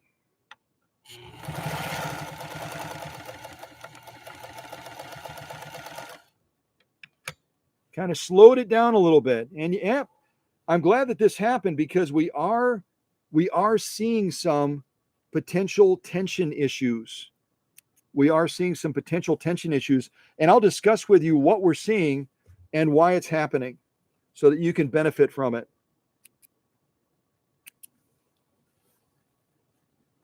So I talked about it before. When you're sewing a zigzag or whenever you're making the span of that bridge longer, the tension issues will tend to present themselves very, very clearly. And here you can see on that top row of stitching we just laid down with that zigzag, the machine is struggling right now by not having enough tension pulling down to define that top stitch. We can see the same thing on the straight stitch where that stitch is not as poppy as it should be. And that zigzag on the top doesn't have enough of that bobbin tension pulling down. So instead of this being tight and defined on top of the peak here, it's drooped down. It's drooped down. I'll get real close to show that to you. And then we'll look at the lock stitch, which in all likelihood is going to be a little bit overly poppy. And this is a very common occurrence when you're dealing with a material like this, where you might have to make different adjustments to that tension to tighten up that stitch on top. Because again, what happens with this top stitch is that bobbin case is pulling down. It's pulling down and trying to make that stitch poppy and defined. But again, the wider we go in the stitch or the longer we go in the stitch, the more it's going to challenge that tension balance process and be able to define that stitch properly. Whereas on the back side right now, we've got a beautiful looking straight stitch and a beautiful looking lock stitch for the zigzag, because the upper tension right now is being a bully. The upper tension right now is being a bully and pulling incredibly hard up. So it's overpowering that top stitch. So it's really important that you understand that principle, that tug of war, where you'll stitch something like this, which is a tricky vinyl material. And you'll look on that lock stitch, which I always tell you the lock stitch is trickier to generate a quality lock stitch than the top stitch. And here we've got a beautiful lock stitch, but we have a top stitch that doesn't have enough definition. And that's strictly a product of tension balance because we're working with a vinyl-based material.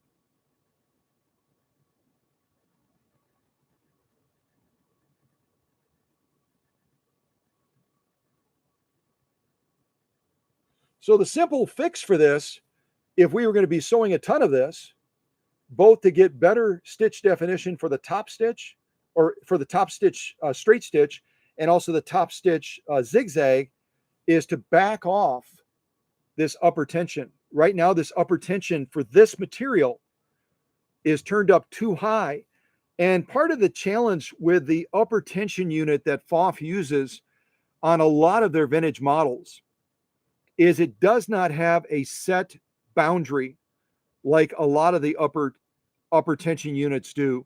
In other words, a lot of the upper tension units will have set boundaries where you can turn it all the way down to 0, it'll stop, and then you can turn it all the way up to its highest point, which is usually going to be 8 or 9, and then you'll hit that top point and it won't go any further.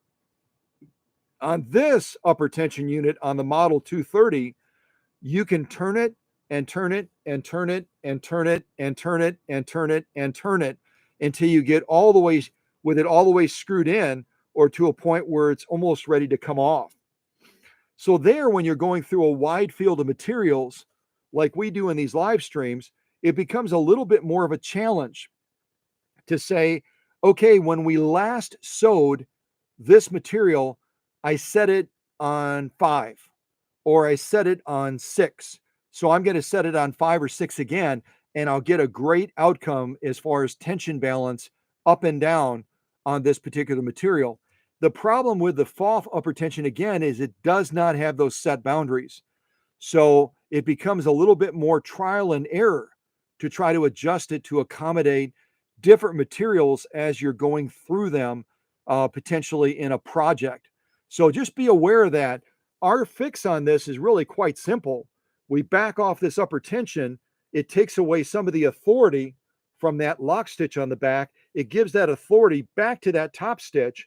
And then all of a sudden, we've got a good balance top and bottom. Again, in extreme circumstances, occasionally, you might have to make adjustments to the bobbin case itself and either bump that up or bump that down. I get machines in the workshop sometimes, and when I get those machines in the workshop, that's those two screws that are part of the bobbin case are cranked all the way in. The one on the left is fine because that's the set screw that holds that tension band on that the thread rides underneath to create that tension to define that top stitch. But the other screw on the bobbin case is an adjusting screw. And I've gotten machines in the workshop numerous times where that adjuster screw is cranked all the way in, almost like someone thought it's loose. I got to turn it all the way in and make it tight. But then what happens is they get an incredibly poppy, overpronounced top stitch, and they are battling left and right to try to get a lock stitch even close to looking like that. To get a lock stitch even close to looking like that. I'm looking at my laptop. I'm trying to see if that's focused. Hopefully it is.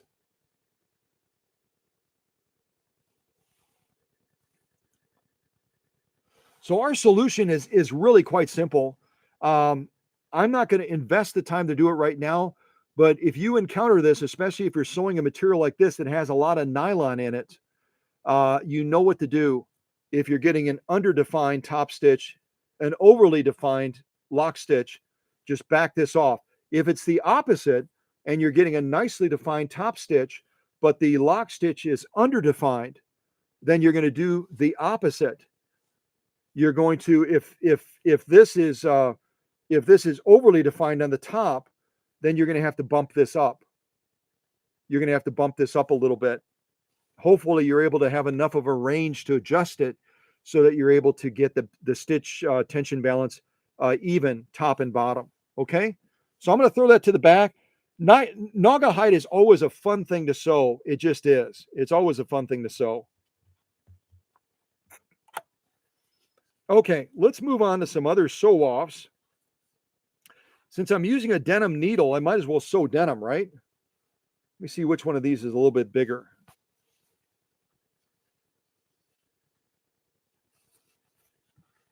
I think these are going to be almost identical in size. Yeah, they are pretty much identical. Okay, so on one of these denim pieces, what we're going to do is we're going to sew, and I could push this all the way to probably 8 layers of denim. Matter of fact, I haven't interacted with folks in the live stream for a little bit. Let me ask all of you, and again, without using a roller foot and a walking foot, if we go super thick on this denim, the machine will be able to handle it, but it also might stubby up that stitch a little bit. In other words, we're not going to get as full of a stitch because sewing that many layers, it's not going to be able to flow as evenly over the feed dogs and underneath the presser foot. But between 2 to 6 layers of denim. Give me some numbers in the live chat. Give me some numbers in the live chat, whether you want me to sew a straight stitch and a zigzag using 2 layers, 4 layers, or 6 layers of this heavy grade denim. And I'll go overhead and I'll go over and take a look at the live chat real quick to see what folks are saying.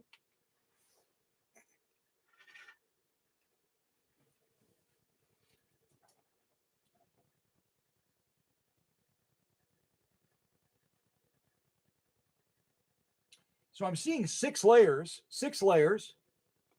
pretty much across the board for those that have entered something. Straight stitch, 6 layers. So we'll do a straight stitch and we'll also try to do a zigzag as well.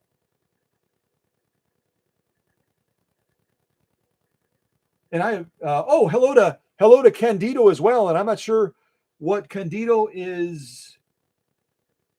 Oh, Candido just retracted his comment. He said he was sorry about something, but I didn't know what he was referring to. So All right, so let's do a straight and a zigzag on 6 layers of heavy grade denim.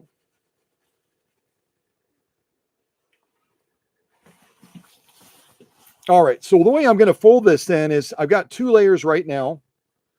I'm going to go ahead and fold it about midway to get us up to 4 layers.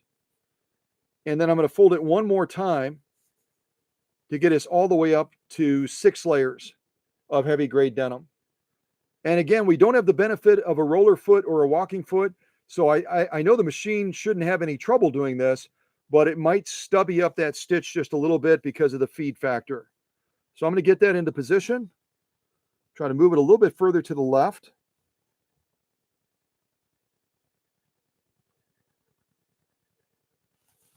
Get that presser foot down. And we'll start with a straight stitch. And then we'll go with a zigzag stitch after that. I'm going to put one of my clips on. And I'll be a good boy. I'll put them the right way this time.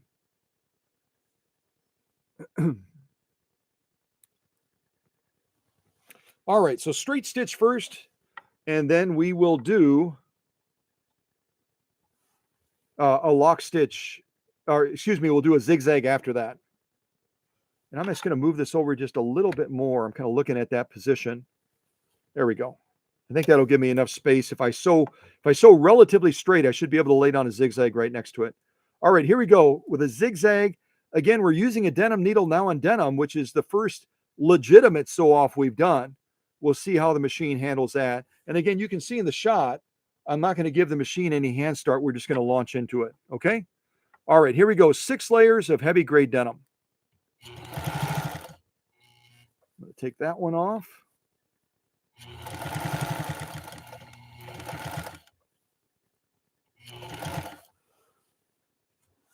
Pull that out. We'll take a look at the stitching on that.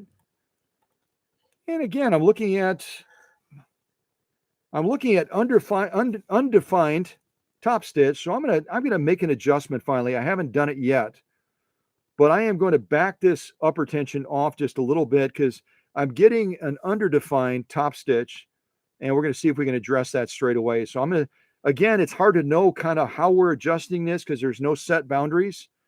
So if you go, well, I'm going to set it on 4, but if it's kind of like opening up a combination lock. If you go around an additional circle, you could be on 4 again, but it's a totally different tension setting. So I'm going to back this off a little bit. I'm just going to look at that lock stitch real quick. I'm going to back this off a little, turning it counterclockwise. Right now, we're just right around on 4. I'll back this off and go right around to about 3.5. And what I'm going to do real quick is I'm going to pull this apart, and we'll try stitching the same thing again to see if we can get a little bit better definition going through this much denim on that top stitch.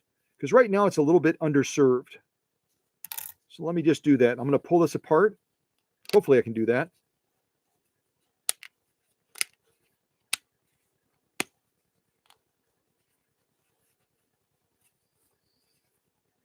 This stitch is very strong. I might give it a little bit of a clip and cheat here. Usually I just rip it apart. Okay. So we're going to try stitching this one more time and see if that little adjustment we did with this upper tension is going to give us a little bit more of a poppy top stitch. Again, we didn't adjust it dramatically.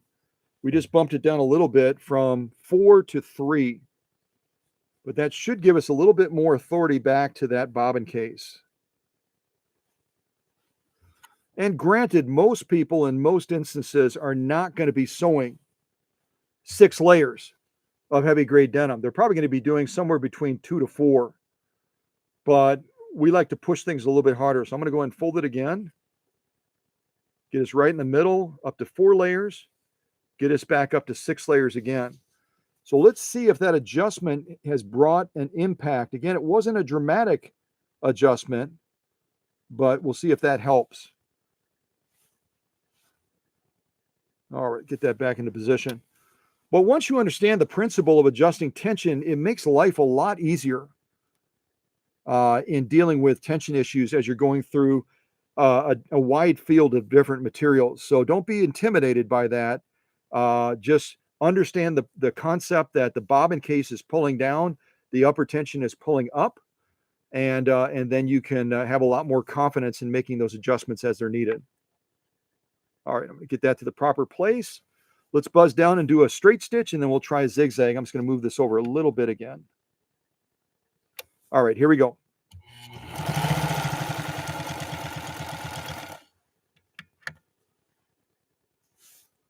Yeah, still on the underdefined side. I probably didn't go as far enough with it. We'll just march forward. We'll lay down a zigzag, and didn't go quite as far as I probably needed to. Again, these dials, you have no set range on them, so I probably could have gone all the way down to 2.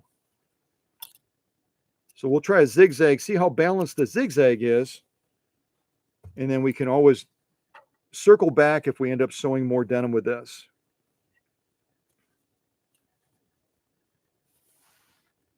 All right, let's do a zigzag now. So I'm going to take my stitch width over to 4. We'll go with the widest and the longest, and we'll see how our stitch tension balance is with this particular sew off.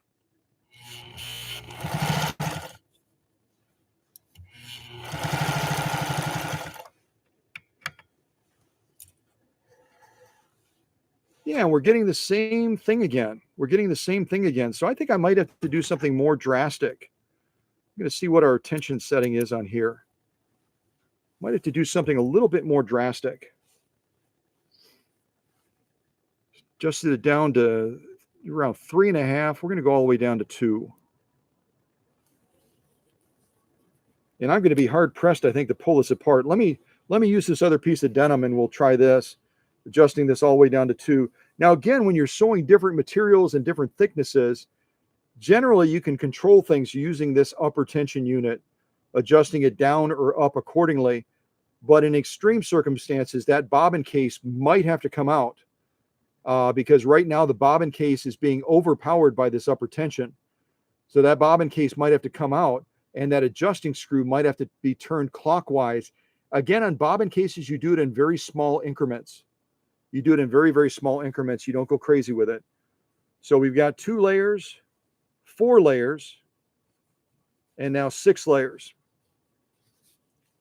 You see, again, the thickness of the denim that we're looking to go through.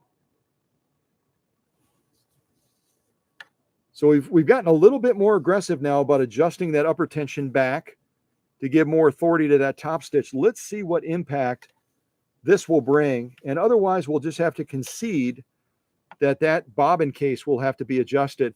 And I can find out from Christy before she comes to pick the machine up what she's likely to be sewing the most.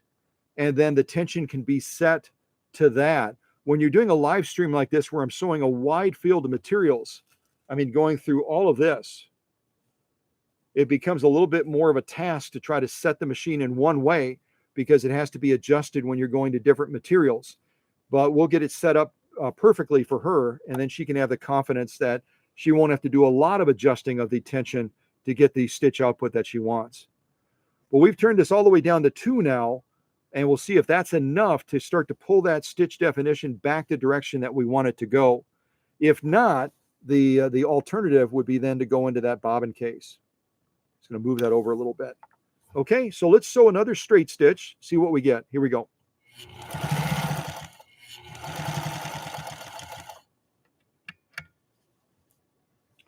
Yeah, and it's starting to come back, but it's still not enough when it comes to that stitch definition. I'm going to do the zigzag as well and see what impact adjusting that upper tension down has had on defining the zigzag better. We'll see if it's a little bit less droopy, and then we'll kind of go from there. So let me do the zigzag now and see what outcome that upper tension adjustment has had. This is definitely starting to come into form, but if we were going to be sewing 6 layers of denim all day long, based on my experience, I would definitely be pulling that bobbin case out and adjusting that set screw up to increase the pull down factor of that bobbin case going through this much denim. But let's do the zigzag next and see what impact, if any, our upper tension adjustment from 4 all the way down to 2 has had. And yeah, and then we'll know, right? Then we'll know as we go through these wide field of different sew-offs. But just realize tension is something that people deal with and battle sometimes all around the globe.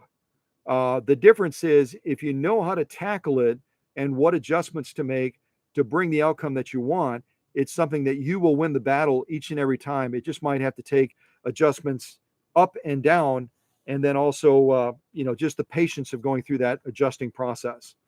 All right, let's check this out. Let's do a zigzag now and see what outcome we get from this. Okay? All right, here we go.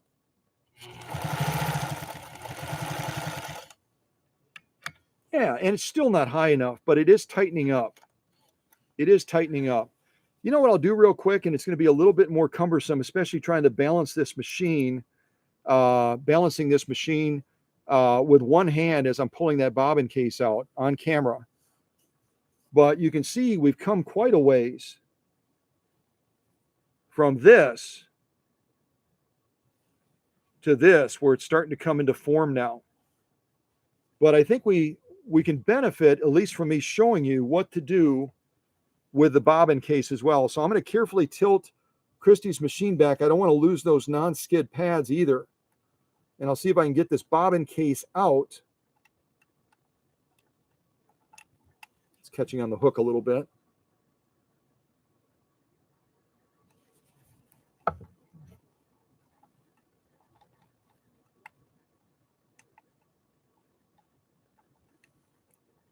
Almost got my finger on it.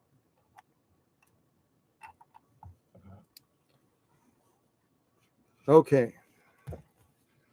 So we've got our bobbin case out now. And what I'm going to do real quick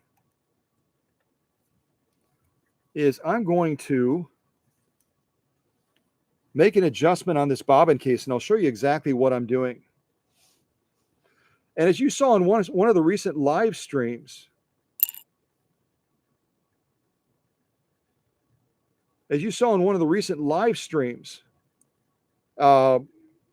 hold on one second.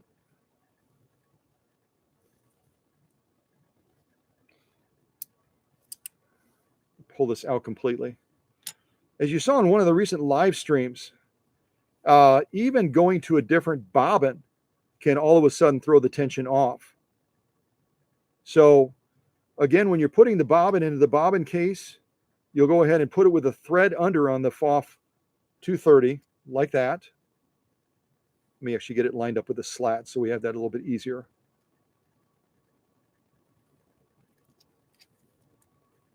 Get it lined up on the slat. That little slat right there where we're going to be drawing it then underneath this tension spring. I'm going to pull it through like this.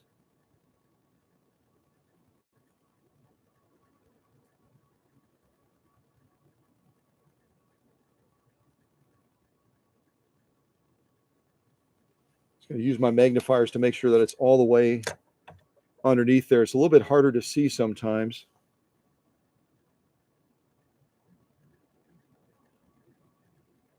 And I've got to go just a little bit further. You could probably almost hear it click into place. So there's a little bit of a lip that kind of tucks down. You have to kind of draw it past that point. And then from here, what you're going to do, you're going to take an appropriate size screwdriver. You're going to see two screws right here. You're going to see a set screw on the left, and then you're going to see an adjusting screw on the right. We've got to turn that adjusting screw, not an incredible distance, but we're going to turn it so it's going a little bit more clockwise. And again, a little bit goes a long way when you're adjusting a bobbin case like this. So I turned it probably less than a millimeter down, and we're going to see what impact that has as far as defining that stitch again. And bobbin cases do wear out over time. So this one seems to be fully serviceable. It seems to be doing the job, but eventually this might be something that Christy will have to look at replacing. It's a part that has movement to it, and eventually over time it might wear out a little bit. So I'm just kind of pulling that thread a little bit just to feel what kind of resistance I'm getting from it. I'm going to tilt the machine back, and I'll do my best to try to finagle it back into place. To get it to snap into place on these PFAFF 230s, you have to kind of get it on the center point and then kind of rotate it a little bit until it seats into place adjacent to the hook. So it takes a little bit of finagling sometimes to get it to snap in properly. You probably just heard that snap as it popped back into place. Okay, now I'm going to hold my thread back here. I'll pull that thread up. Actually, I'll change myself back to a straight stitch real quick.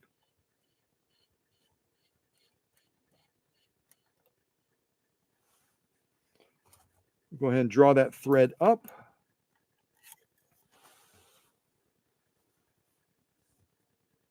Got way too much of a thread tail there. All right, so let's draw that back now.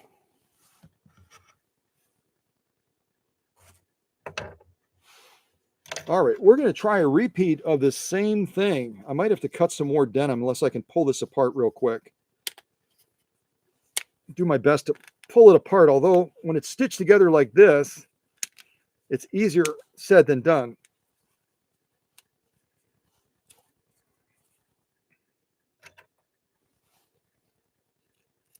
And I've got a cutter where I could do this, but I'm just going to try to pull it apart real quick, and we'll see if we can stitch down it again and see what impact we get this time.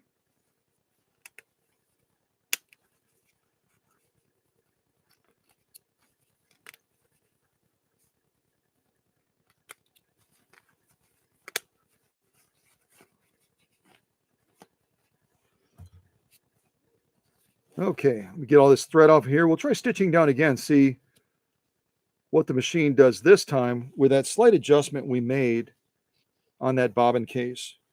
And again, if you turn it too far, what you're going to find is you're going to find a diminishing of that lock stitch. The bobbin case again is going to be pulling down to give us a better top stitch. But if you turn it too far, if you get overzealous and you crank it, 2 or 3 millimeters instead of 1 or 2, you might have an outcome where you're then battling with having to crank this upper tension up to try to countermand that. So I'm going to go ahead and fold this over, get us back to 6 layers again. And we'll give this one last try to see what impact we can bring, if any, to a sew off that, it's kind of pushing the machine a little bit. Six layers as far as getting that tension balanced just the way we want it. Okay, so straight stitch first, and then a zigzag after that. And again, I don't mind encountering challenges like this because it becomes a teaching tool for everyone as they see me encounter different challenges like this, and then we learn together how to try to overcome them. Some things like the naga hide is a much longer process than we can overcome during a live stream, but we know what to do to make it correct. So, all right, so let's give this a try. Straight stitch, and then we'll go down with a zigzag and see what impact we can bring at this point. Okay, here we go.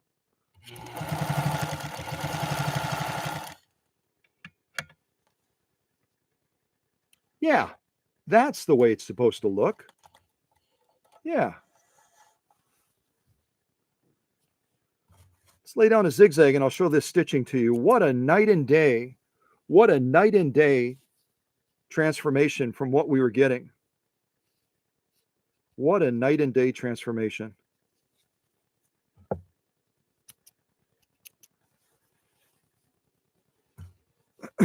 All right, let's lay down a zigzag and then we'll look at both of these stitch rows together. And we can celebrate, hopefully, I shouldn't celebrate prematurely, but we can celebrate that we were encountering an obstacle and we found a path around it. That's the whole key, isn't it? Not only in sewing, but in life in general. So I'm going to move our stitch width now to 4, and we'll try stitching down this material. Before we were getting this, just show it to you beforehand, before we were getting this,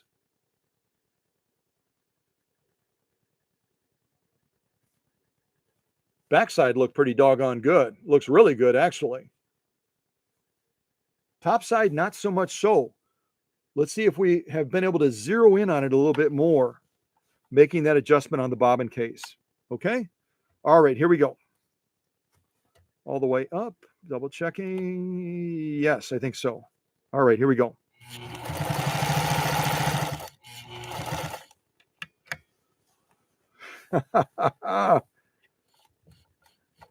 Isn't that fun? I'm just going to pull it out and just show you straight away. This is our top stitch that was loosey-goosey and downright borderline scary. I'm going to pull this a little bit further. Again, we just went from this to this. And again, that's a product of, through 6 layers of denim, that's a product of figuring the tension out and making the appropriate adjustments. Sometimes 90% of the time, to throw a percentage out there, 90% of the time, you're going to be able to overcome tension issues by simply adjusting the upper one. But you saw in this instance, we had to go down below and make an adjustment, but it was worth it. It was worth it because we were able to take a top stitch that was nearly undefined and bring it back into a page 34 status.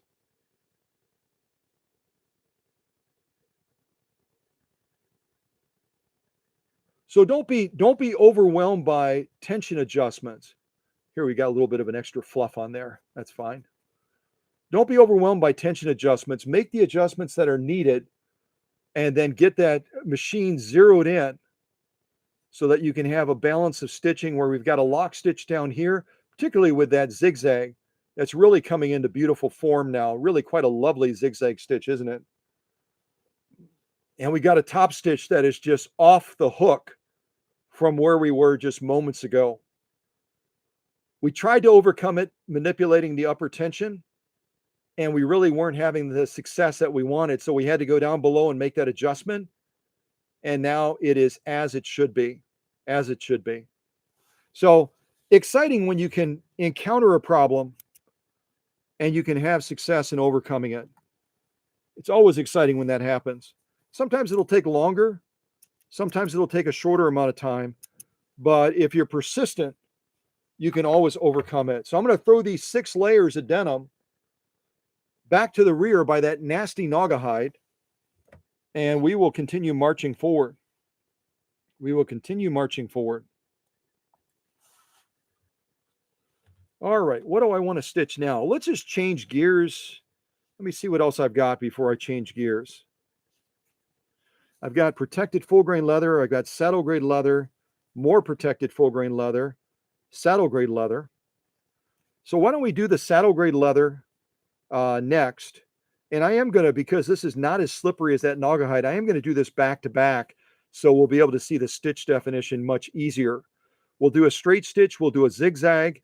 And then I think we're going to move into the embroidery stitching. Let me look at our time right now to see how much time we've been running.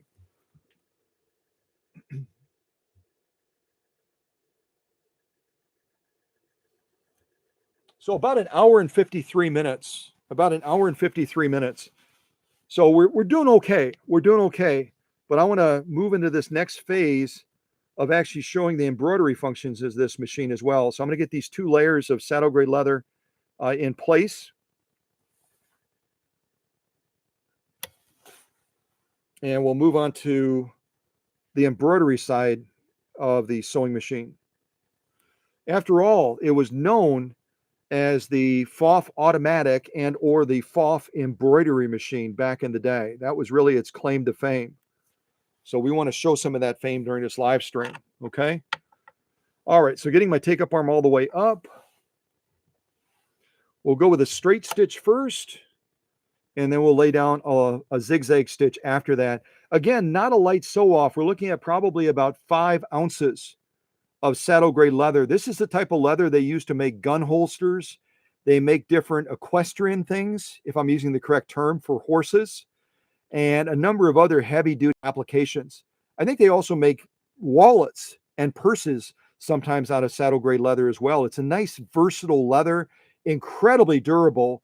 And when you get that durability factor in play, you can almost tell right away that you're going to have a high piercing threshold. But still having a lot of confidence in Christy's Model 230, again called a PFAFF 230 Maschine. I don't think we're going to need to hand start this. I think we're going to be able to buzz through these 2 layers of saddle grade leather, lay down some good looking stitching, and then we can move on to the embroidery phase of our live stream. Okay, so straight stitch first, and then we'll move into a zigzag. All right, here we go. Oh, did you see that? Again, we do not have the benefit. We do not have the benefit of a leather needle, and that denim needle hit these 2 layers of saddle grade leather, and it said, "Hold on, buddy, hold on. That is not denim. That's not denim. That's not canvas." Pushing us through some leather. The other thing you'll notice, and I talked about this earlier on in the live stream, is we do not have the benefit either of a walking foot or a roller foot. And so you're going to notice a little bit of variation as far as the stitch presentation. All of that gobbledygook means that some of the stitches are going to be a little bit longer, some are going to be a little bit more stubby, because we lose some of that feed factor, particularly when I put them back to back like this, because they're a little bit more slippery. This is going to be more slippery than the nap side that I could have put down. And maybe in retrospect, I should have put the nap down instead, but I usually don't have issues with the saddle grade leather as much as I do the Naugahyde. So now we're going to lay down a zigzag stitch next to this, and we'll see what we think of this. This time I'll be a little bit more aggressive with the gas. I was kind of light-footed that time, and we hit that leather, and the needle stopped for a second. You saw that, and then it proceeded to go through the leather. This time I'll give it a little bit more gas. It's a 90-14 needle, so I shouldn't have any issues with it breaking. Even though it's hitting a lot of leather, it should be able to pierce through that nicely. It's a strong enough shank on the needle, and we should be able to buzz through it with a little bit more gusto. So watch for gusto this time versus what we did the first time. Okay, here we go. Well, I didn't intend to give it that much gusto. And I actually slipped a little bit in the beginning too, where you'll see one of the zigzag stitches is kind of compressed together, whereas I hit the gas, it slipped for just a second, and then the feed dogs grabbed hold of that leather and did a excuse me, did a brilliant job of feeding it for the rest of the way through.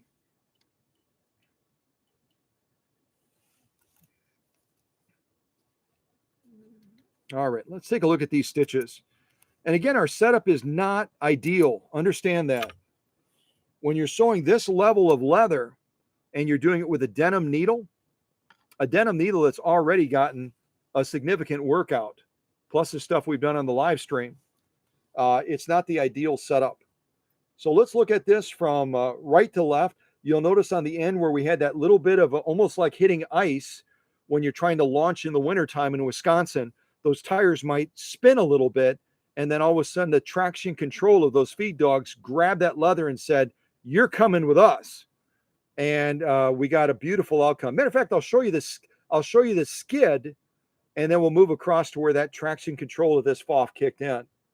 And some beautiful, beautiful stitching all in all, apart from a little bit stitch size variance, which is a feed factor because of a standard presser foot attachment and because of this being a slippery leather.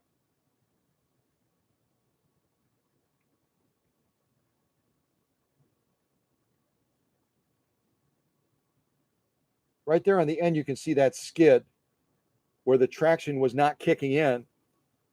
And we got a real stubby stitch right down here. That could be overcome by using a leather needle and also by using an adaptive type presser foot attachment like a roller foot or a walking foot, and then you would get a nice even distribution of stitches all the way across.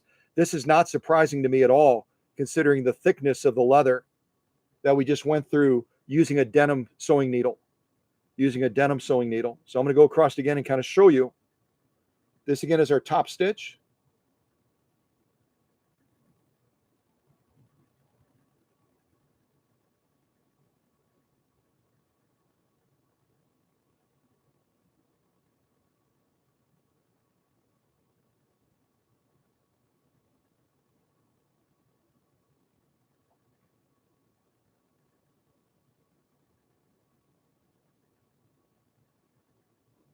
We turn it over, we'll look at the lock stitch as well.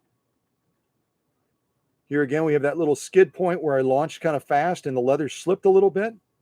And when it slipped a little bit, we ended up getting an uneven stitch as far as the width factor because it slipped a little bit. Look at that real close. But the rest of the stitching across, including the straight stitch for the lock stitch, is exactly what we want to be seeing.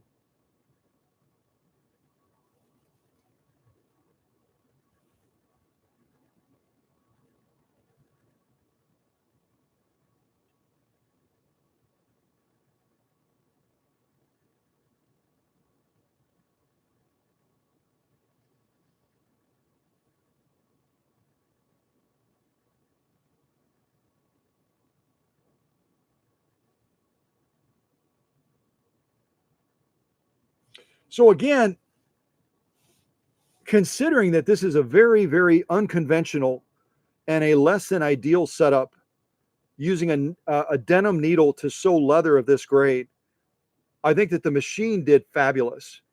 If we were to migrate over to a leather needle, the stitching would go off the charts as far as the beauty, especially on this saddle grade leather. This is such a beautiful leather to lay stitching down on. But when you have a less than ideal setup, you got to recognize for what it is. We're not using a roller foot. We're not using a walking foot. So you're going to get a little bit of a slippage as that's trying to feed over the feed dogs and go underneath that standard presser foot. If you're going to be sewing leather all day long, look at a walking foot, look at a roller foot, and look at using a leather needle, which to most people would be pretty common sense. But we like to push the limits a little bit on these live streams. But all in all, considering our setup, wow, amazing stitch quality, definitely heading in the direction of page 34, considering the setup that we're working with. So I'm going to throw this saddle grade leather, two layers of this stuff, about 6 to 7 ounces of leather. Throw that to the back with the other sew-offs that we've done during the live stream. But it's important you understand that setup does matter. And when I'm doing these live streams, I'm really looking just to give you a wide smorgasbord of types of sewing, types of material, etc. And it kind of opens your eyes to the possibilities of what that machine can do. We're not always going to nail what I would consider to be a classic page 34 stitch when our setup is so unconventional, but we're still going to be able to look at those stitches and say, those are gorgeous stitches.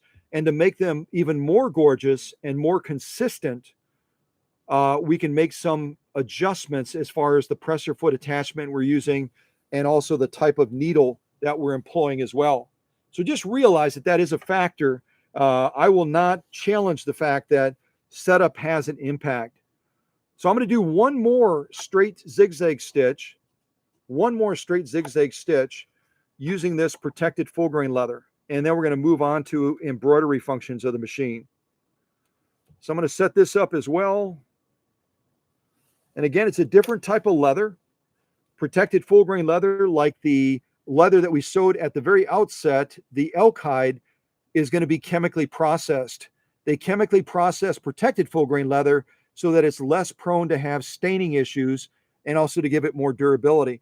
So right away, when you chemically process something, you fortify and you galvanize the surface of that leather to protect it from staining and to give it more durability, which means you're also going to be making that sew off a little bit more difficult by raising that piercing threshold. So just understand, leather is not leather. Leather can vary dramatically in how your machine is going to respond to it, especially depending on your setup. Whenever you're using a denim needle to sew leather, interesting things can happen, to say the least, as we've experienced during this live stream today. And that's okay. That's totally okay.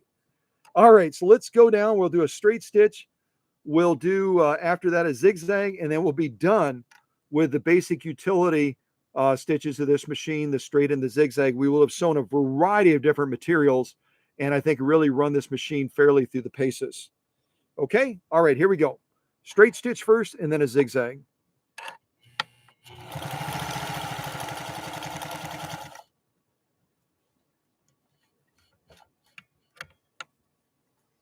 And again, back to my point of leather, being different. We all of a sudden hit this protected full grain leather. wait until you see the top stitch definition of this leather. This machine that Christy Stott has would definitely not object to sewing protected full grain leather all day long, even using a denim sewing needle. Even using a denim sewing needle, it would be like, oh, I'm okay with that. I'm okay with that. But the other advantage we had here, let's face it, the other advantage we had here is that we used protected full grain leather, but only a single layer. We didn't have another slippery layer behind it that was allowing it to slip a little bit as those feed dogs are trying to move it. So our stitch presentation, our stitch clarity, our stitch evenness is going to be a lot more spot on with this sew off. And it would be the same thing if we were doing 2 layers of it, if we faced it with the nap side down so it had a little bit more to bite onto. Otherwise, it is going to slip just like a car in the wintertime until that traction control kicks in. All right, now we're doing a zigzag going down. This will be our last straight utility type stitch with this 1955 PFAFF 230. All right, here we go. I'm going to slow it down. I slowed it down intentionally. Just to show you that even with a 1.3 amp motor, you don't have to always gun it. You can slow the machine down a little bit. You can give it a little bit more restraint, and you're going to get probably a better outcome as far as sewing straight, which I always struggle with a little bit, but nonetheless, it'll serve you probably a little bit better. Okay. So protected full grain leather, our top stitch is obvious because of the it not being the nap side. So I'm going to go across and let you look at these. These, in my opinion, are a strong page 34 plus. And you can make up your own opinion as far as where you would place them. But the spacing, the formation, the clarity of the stitch, the evenness of the stitch, even though we're not using a leather needle, even though we do not have the benefit of a walking foot or a roller foot, the evenness all the way across, top stitch with a straight stitch and the zigzag are exactly what we want to be seeing. Exactly.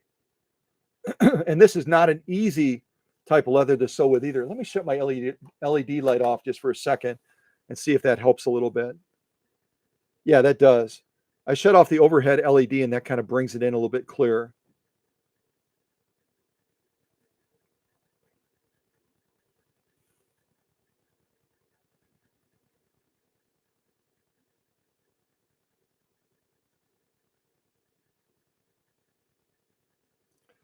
Absolutely fantastic stitching.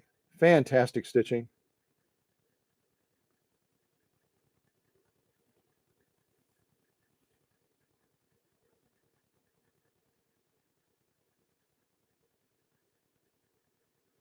Beautiful stitching. And again, it's not a light sew off, even though it's a single layer. You're looking at about 3 or 4 ounces of leather from the side. Let me turn on the LED light so it shows up on that leather a little bit more clearly.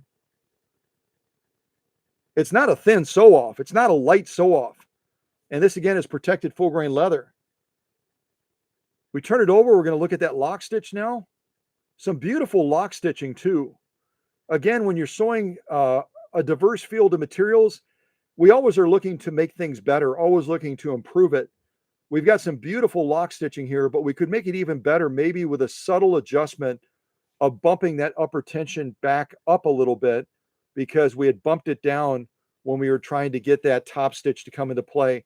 So I would, if I were sewing a ton of protected full grain leather, I would adjust that upper tension up just a little bit again, bring it from 2 back up to 3, and then we would be able to enjoy a beautiful, beautiful stitch distribution with that top and that lock stitch together.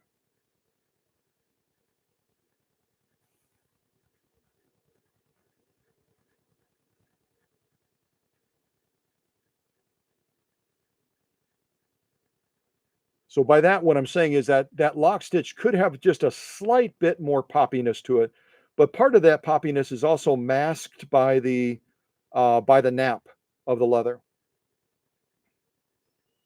But all in all, beautiful stitching. Again, considering our setup is less than ideal, we're working with a denim needle on protected full grain leather, and still we're laying down what arguably is page 34 stitching.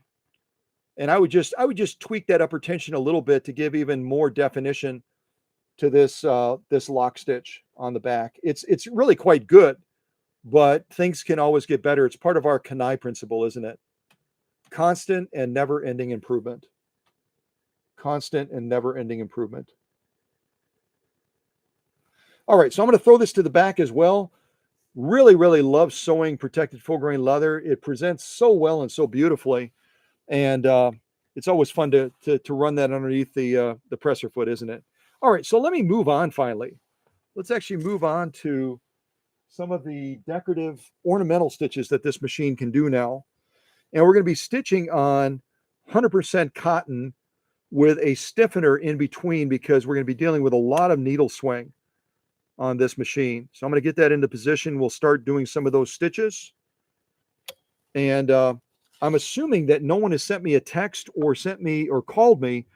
So there's nothing that I need to respond to in the live stream. At least I'm assuming that. But if I'm wrong, send me a text or give me a call and say, hey, I wanted to ask this question or I wanted to make this comment. Can you give that answer to us? So I'll be glad to do that. A little bit of water first, though.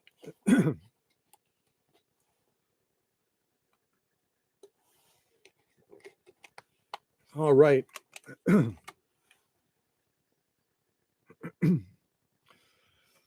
So I've kind of debating on what stitching I was going to do. And if we weren't running, let me see where we're at. 2 hours and 11 minutes already. If we weren't running so long already, I would probably try to give you even more choices as far as the stitches, but I'll give you some choices anyway. And again, let me flip it over. I was showing you the dual needle side. This is the dual needle side. This is the single needle side. So we'll focus on this one. But I would be hard pressed to say, pick one of these stitches and tell me which one you want me to sew, because how would you communicate which one you're looking at? Because they're not numbered. You know what I mean? They're not numbered. So what I'll try to do is I'll try to narrow our options a little bit. And I'll start between this block style stitch right here. Let me shut that light off again.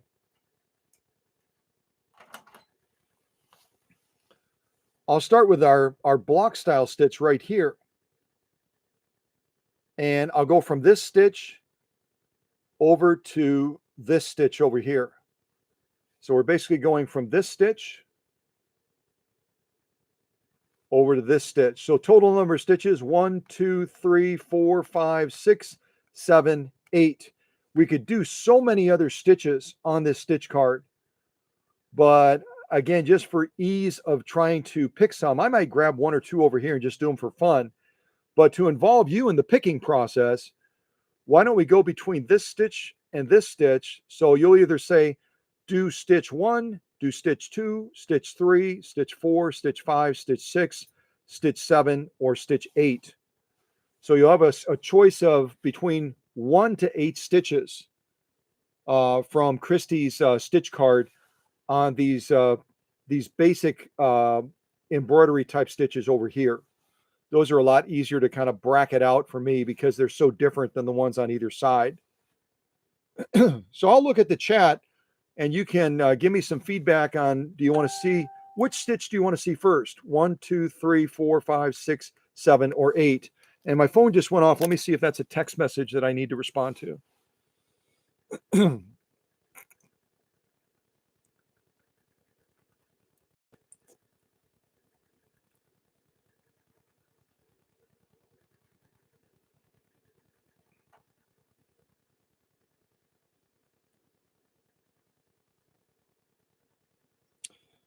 And I don't think it wasn't a text message. It was some other notification. So I'll look at the live chat, see what you all are saying. Again, stitches 1 through 8, kind of looking at it from left to right. And then we can get some of these ornamental stitches sewn as well.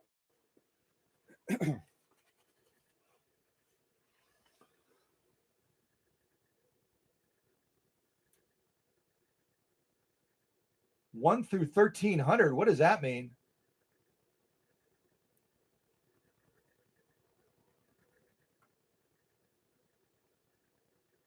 Yes, the necking machines do have a different way of selecting stitches, Stephen. You're right. I have no idea what you mean by 1300. I don't know what you mean by 1300.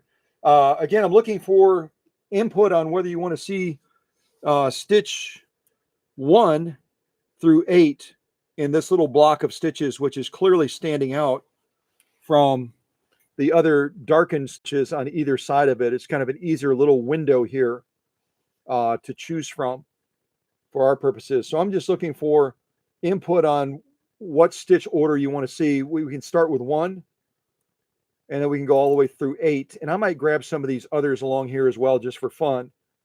And we'll have to make some adjustments and setup as far as the machine doing that. So, but if you have input, let me know. Otherwise, I'm just going to jump into it.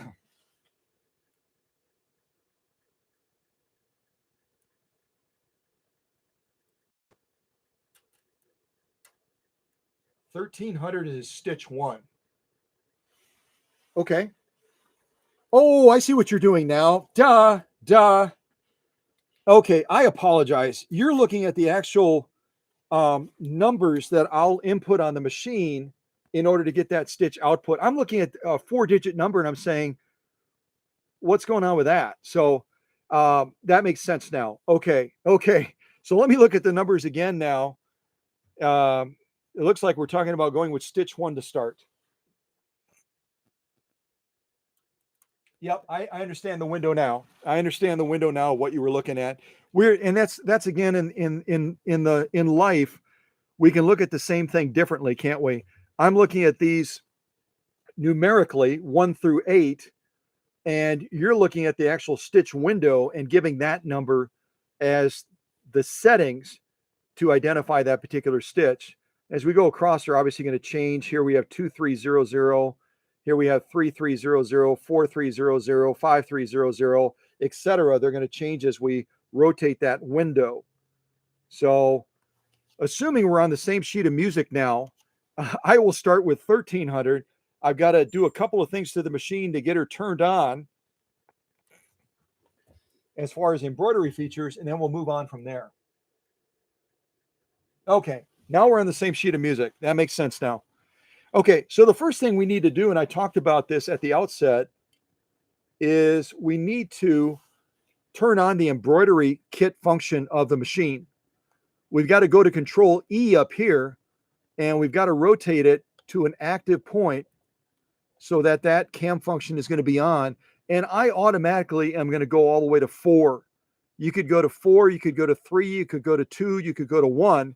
But again, if you have a lower setting on Control E, somewhere between 1 to 3, it's going to elongate that stitch and you're going to have less repeat of that pattern. And I think the repeat of the pattern is what really gives that stitch a lot of beauty and a lot of pop. So I tend to go all the way to 4, which is going to give us more repeat of that pattern. Turn our light back on again. Then the next thing we have to say is, okay, what is our setting for this stitch? Well, our stitch, as you rightfully pointed out, is going to be, we have to go to Control A and set that on 1. So I've got to open my little door here, and then I've got to turn this clockwise to 1. Then we have to go from Control A up here to Control B, which based on our stitch card is telling us we have to go to a 3. We have to go to a 3 setting. And we're already on 3, so I'm going to leave that alone. Then it tells us as far as Control C, which is our needle position, it tells us don't worry about that. Don't worry about Control C and don't worry about Control D because the machine is going to manipulate that, okay? The machine is going to manipulate that. So just let the machine kind of do its thing and then we should have a good outcome, hopefully. And the last thing we have to consider is what about our stitch length? We've got Control A set on 1. We've got Control B set on 3. C and D are going to do their own thing. And then we have to finally look at stitch length over here and decide where we want to set that. Generally, I'm going to set it down quite a ways to get more definition with that stitch pattern. I'm going to bring it way, way down to right around 1. And that might not even be far enough, but I'm going to bring it to about 1. And then when you rotate the stitch length, just make sure that it doesn't push out that reverse too much kind of push back on that reverse, make sure that the reverse is not engaged. Sometimes it'll kind of move with the other control. Let me take a quick look at the phone again.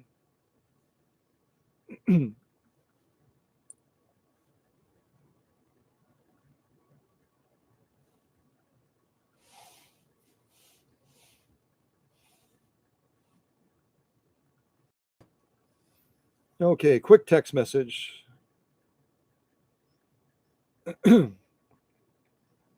And someone is writing me, they say, I have the,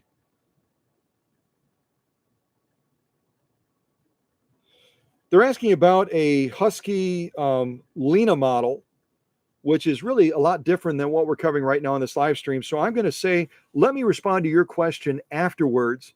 You can always, as long as the motor will fit, you can always look at upgrading a motor on any sewing machine, but you have to look at the compartment space and the pulley systems on it as well, and how that output pulley on the motor is going to be positioned. As long as they're compatible with the attributes of the machine, then you can always potentially upgrade a machine motor to have more power. But if you need more of a response than that, let's do it after the live stream, just because we're talking about an entirely different machine and from an entirely different period of time too. So, all right. So all of that blah, blah, blahing, let's see if we can begin the process now and try out some of these embroidery stitches. And hopefully I've set everything up correctly as we're getting ready to do this. All right. Let's see what we get and not throw a fit. I always like to open my little door just so I can kind of watch the cam function engage as well, assuming I've done everything correct. All right, here we go.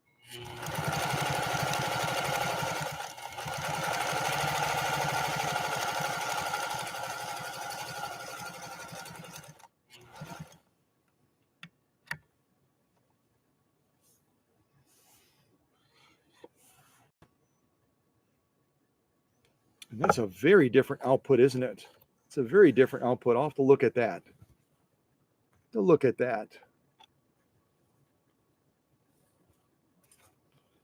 Check my stitch length and see if I've got everything else set properly. Yeah, that looks like we got a zigzag out of that. So, and I did see the cam functioning. So, to see if I have to make any other adjustments on the machine.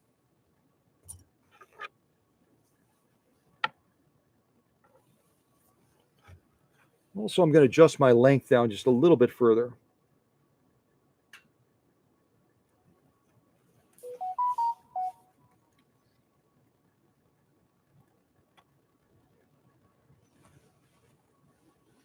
And I think I just got another text message from the same person.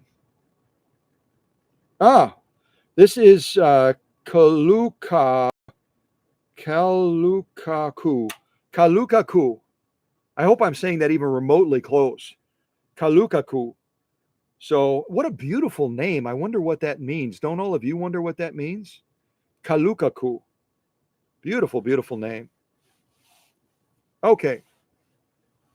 Needle position. Yeah, that should be adjusting. So check my stitch length. I'm going to stitch this one more time and just see if I have some sort of an irregularity. The look of the stitches will vary dramatically depending on your stitch length settings as you're actuating this.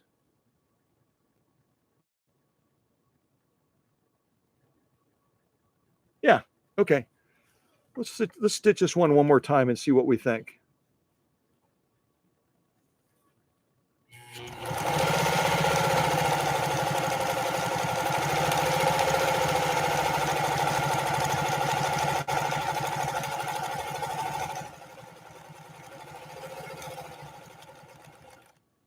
All right, I'm gonna have to look at this one. It's coming into form, but I still don't think we're hitting the mark on that. So let me move on to the next one. I'll move on to the next stitch output for the embroidery. So now we're going to change Control A over to 2.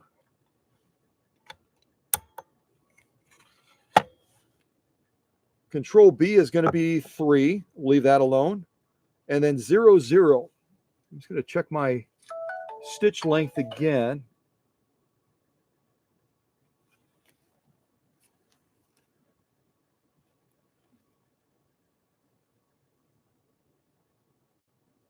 Yeah, and I hope I don't have this reversed in my head. This, I've always referred to this as the dual needle side and this the single needle side, but I'll have to troubleshoot that and see with whether I flipped it somehow. See if I somehow flipped it.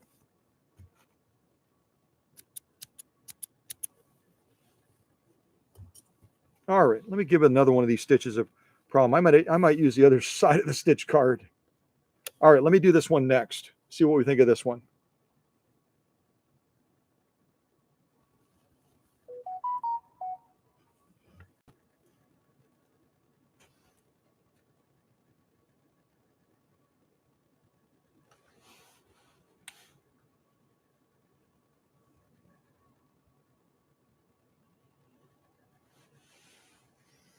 Okay, I'm going to try this next stitch. I might have these reversed. Just truth be told, because they're not labeled dual needle, twin needle versus single needle, but I'll give this a try. This is the same side I used when I tested the machine off camera. So maybe I don't know. Who knows? All right, let's give this a go again. Here we go. Just going to open this little door so we can kind of watch that action too.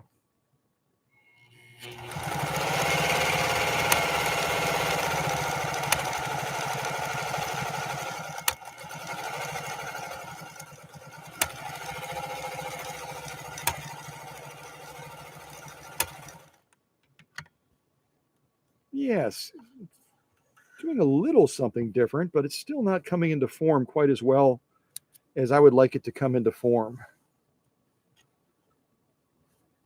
I've got it for kicks and giggles, just try to flip this stitch card over and see if I've got it backwards for some reason, which happens occasionally. So I'm going to change this up a little bit.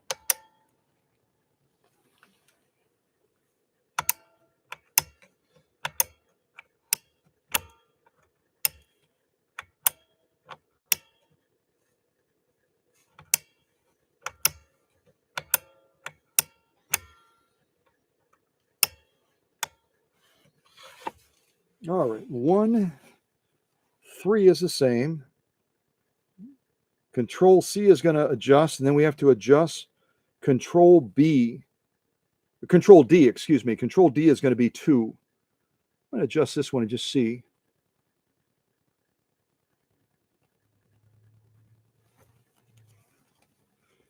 When in Rome, do as the Romans do.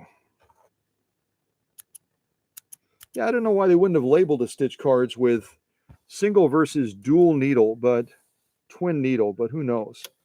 All right, let me give this a try, see if this adjustment is going to get us on target. Get that all the way up. All right, let me give this a go.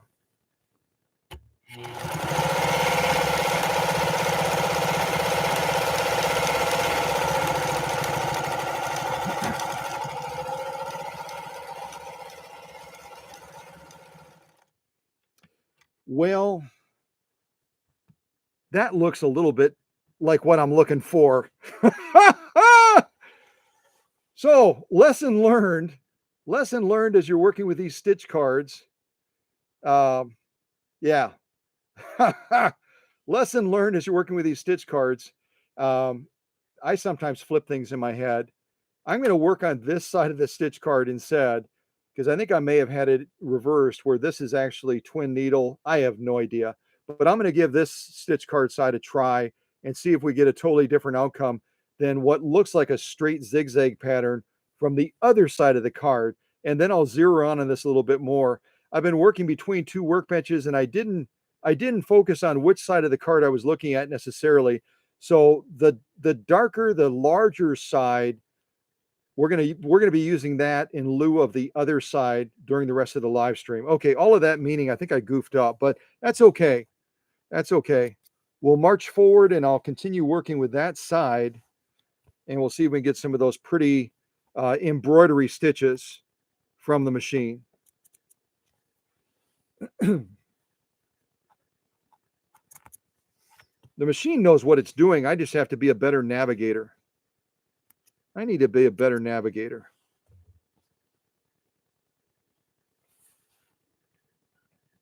Okay, now we're going to go on to the next one, and we're going to use this side of the stitch card. Yeah, we are. So I'm going to move it over to here. Now we're going to do 2302. 2302 to try to generate a pattern similar to that. So our A is already on 1, so we got to turn it 1 click. Our B is already on 3, so I'm going to leave that alone. Shut this light off. I'll leave B alone. And then C is going to be moving, which is our needle position. This is going to be moving in the sewing process. And then finally, it's telling us to set our control D, which is our stitch width controller, on 2, which is where I have it right now. So let's do this next stitch using this side of the stitch card, and we'll see if we have continued success in generating these stitches using this embroidery kit on the machine. All right, here we go. Second line of embroidery stitching, and we'll keep marching forward. Yeah. And you'll notice as it's going through its motion, it's going to be making a little bit of a click sound. That's absolutely normal as it's manipulating that stitch width, needle position, etc. That's just a product of the embroidery kit taking over the machine and saying, we're on autopilot now, and we got this covered.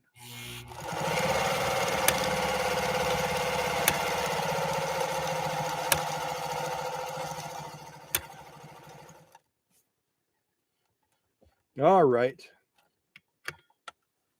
Oh, yeah. Yeah, that's kind of cool. I like that one. It's similar, but it's a little bit different. It's a little bit different. We'll look at all of these as soon as I'm done. We'll go through all 8 of them for sake of time and efficiency, etc. Because I didn't get a lot of input on the stitch number that people wanted to see when I was on the other side of the stitch card. So I'll just keep marching through. Okay, that one gets in place. Now we're going to go to the next one. We've done this one, 2302. We'll rotate the stitch card to this one, which is going to be 3302. 3302. I don't know if you're able to see that with that light on or not. There we go. 3302. So we'll go to Control A first. We'll click at 1 to get the 3. And then we're going to be making sure that Control B is on 3, which it is. Control C is going to be moving, which is this control right here for needle position. Control D is going to stay on 2. We're not doing a thing with that. And then my stitch length is quite a ways down. I might even bring it down just a tiny little bit more, but I think we got some good definition going on right now. Okay, so let's do this next stitch output, which is going to be kind of looking like this a little bit. I don't know what you would call that stitch, but right above the window there, that's one we're going to try to stitch next. All right, let's do it. Let's see. All right, turn the light back on again. Take up arm all the way up, and let's do this next one. Here we go. I'm going to slow the machine down intentionally just so we can see that you can tame that 1.3 amp motor back a little bit.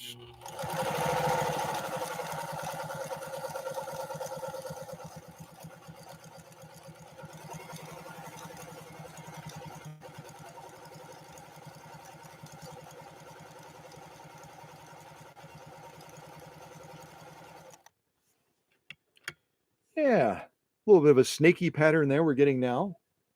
And we'll look at all of these when we're done. We can look at all of them in totality. I'll kind of draw that thread a little bit. You can get a little bit of a glimpse of them. Shut that light off again. So once I got past going from the other side of the stitch card to this one, now we're getting some good outcomes as far as the overall appearance of those embroidery type stitches that are part of this machine. All right, let's go to the next one. And there are some PFAFF owners that own 230s or 332s that are not even going to be using, surprisingly, they're not even going to be using the embroidery function of the machines. They're not likely to be using it at all. But I certainly would if I were using a machine like this on a daily basis. I think they're super cool, and they really give you a new appreciation for the engineering of a machine from 1955 that was able to generate stitching like this. All right, let's go to the next one. It's going to be this ribbon style stitch, I would call it. If you can see that in the shot, I'll shut that light off real quick. This ribbon style stitch. which is going to require that we set Control A on 4, Control B on 3. C is going to be moving, and then our stitch width is going to be set on 2. So let's do that next one now. So we got to go up here on the top and go 1 click, bring Control A to 4. We're not going to touch Control B at all. It's going to stay on 3. Control C is going to be moving, and Control D is going to stay on 2. So let's do this next stitch, see what we think of this one.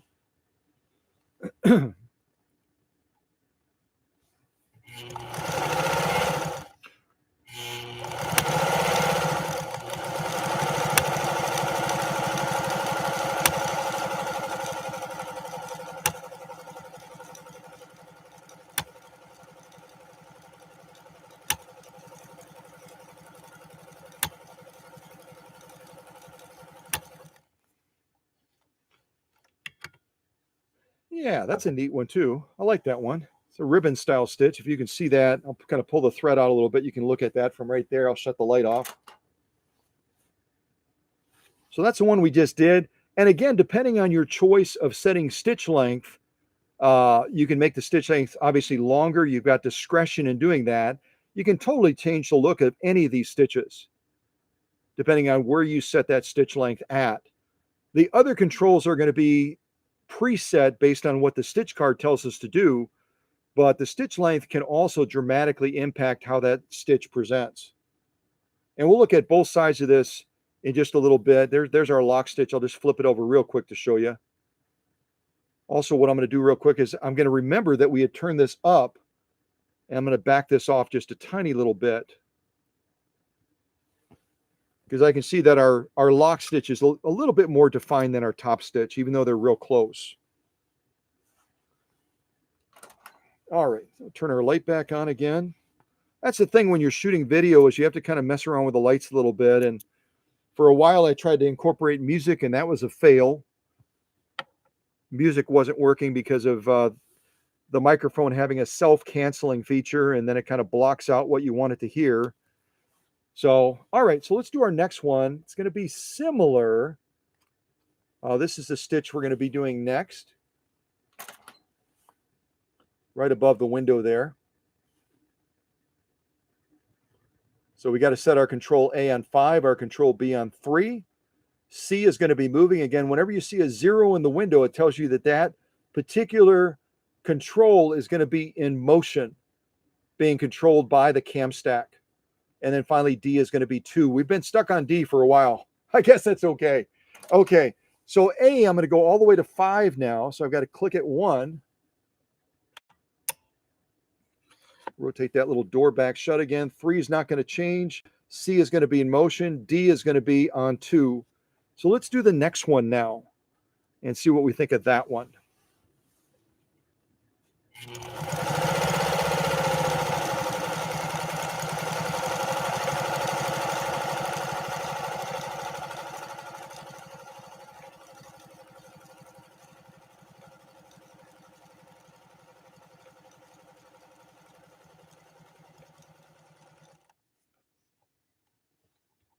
Yeah, that's a fun one too. And everyone's going to have potentially different names for a stitch, but that's one we just did right there. I'm going to shut my light off again. That's one we just did right there. So once I decided to flip the stitch card over, we've done this one, this one, this one, this one, this one. And now we're going to be moving on shortly to going into the final, what is it, three different stitch patterns. There's our lock stitch again, which is absolutely spot on. Beautiful lock stitching. And yeah, let's keep on marching. Let's keep on marching through the rest of these stitches. And I might jump around a little bit and just try something totally different before we wrap up this live stream shortly. We have been running about 2 hours and 39 minutes. So I want to be aware of the time too, as we're looking to bring things to a close. And again, my thanks to Christy Stott for the opportunity of having this machine in the workshop. She drove all the way from Illinois, and she comes up to Wisconsin regularly for purposes of business. So she does make it up here regularly. Although the only challenge we have is over the next couple of days, we're supposed to have some pretty severe weather coming through this area. Some pretty severe weather. There we go. That's a little bit better. Some pretty severe weather. So we'll have to see whether or not she's able to make the trip up on Friday or not. The bad weather is supposed to be through Thursday, but that still is going to potentially have an impact on her travel plans.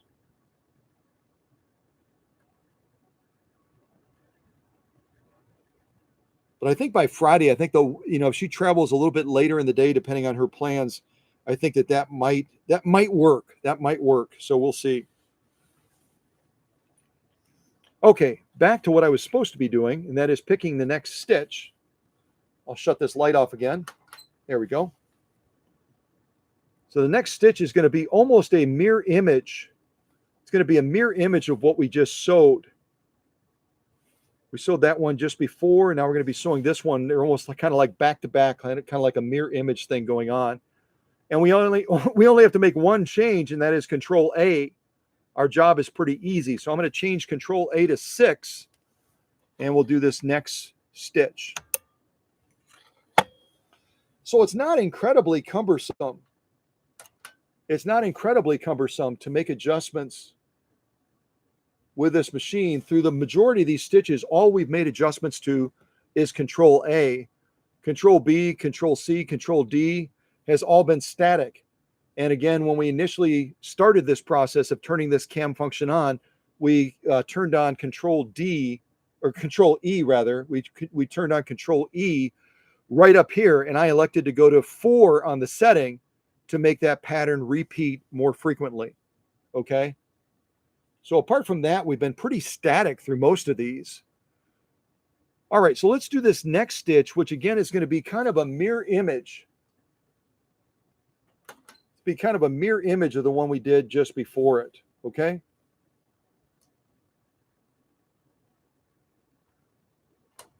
Looking at my laptop now so I can see that you're seeing something, hopefully.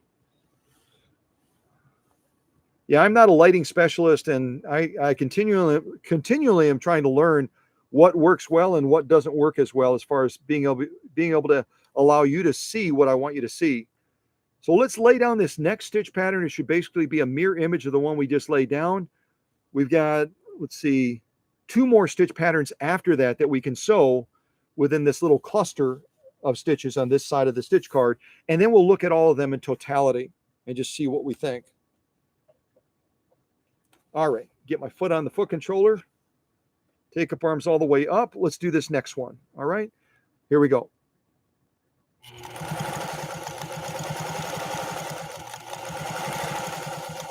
And also look at the motion. It's kind of fun to watch the motion of the machine over here by Control C and D as that cam stack takes over.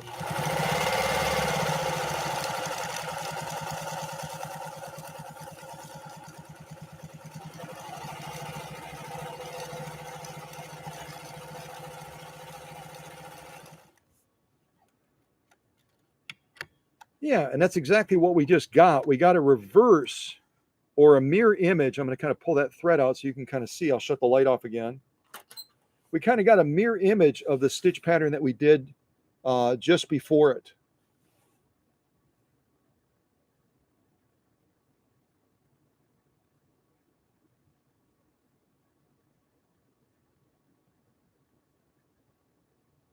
If I flip it over, the lock stitch is right there. Get that thread out of the way. And we've got a beautiful lock stitch as well on the back of there for those stitch patterns.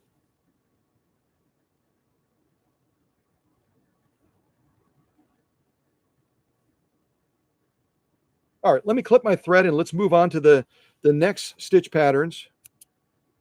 And then we will slowly migrate towards the idea of wrapping this live stream up. Wrapping this live stream up.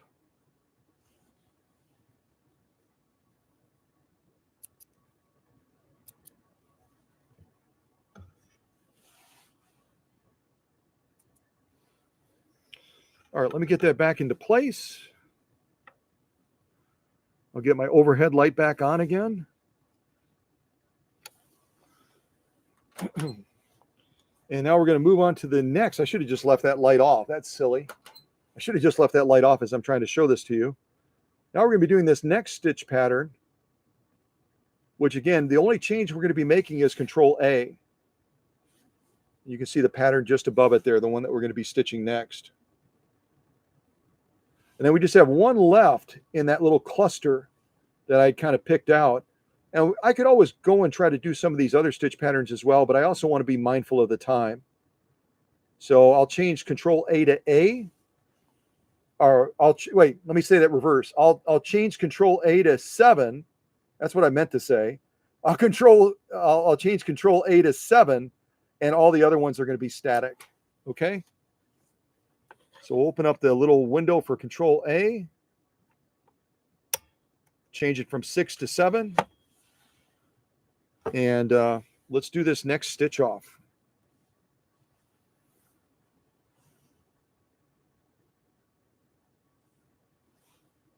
There we go. I think that's maybe a little bit better of an angle. All right, here we go. I'm going to slow it down a little bit. Slow it down.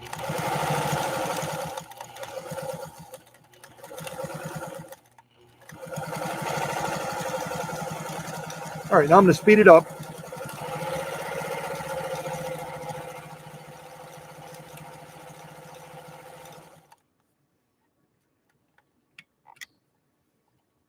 Yeah, that's a real pretty one too. I like that one a lot. I'm going to pull the thread out so I can kind of bring it up by the camera. I'll shut the light off again.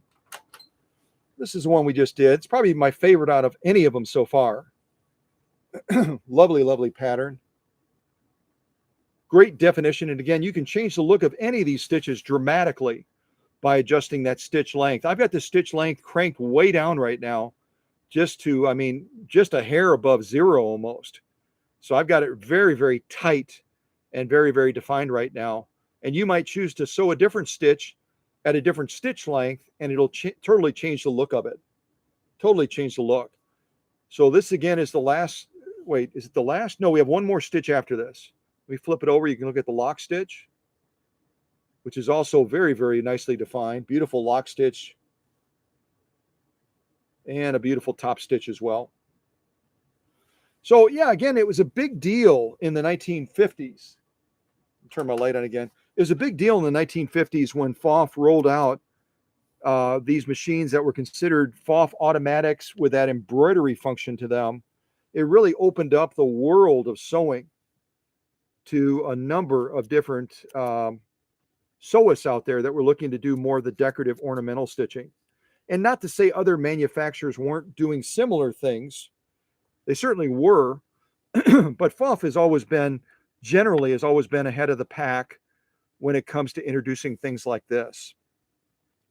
All right, let me get that back down. Get another quick little drink of water.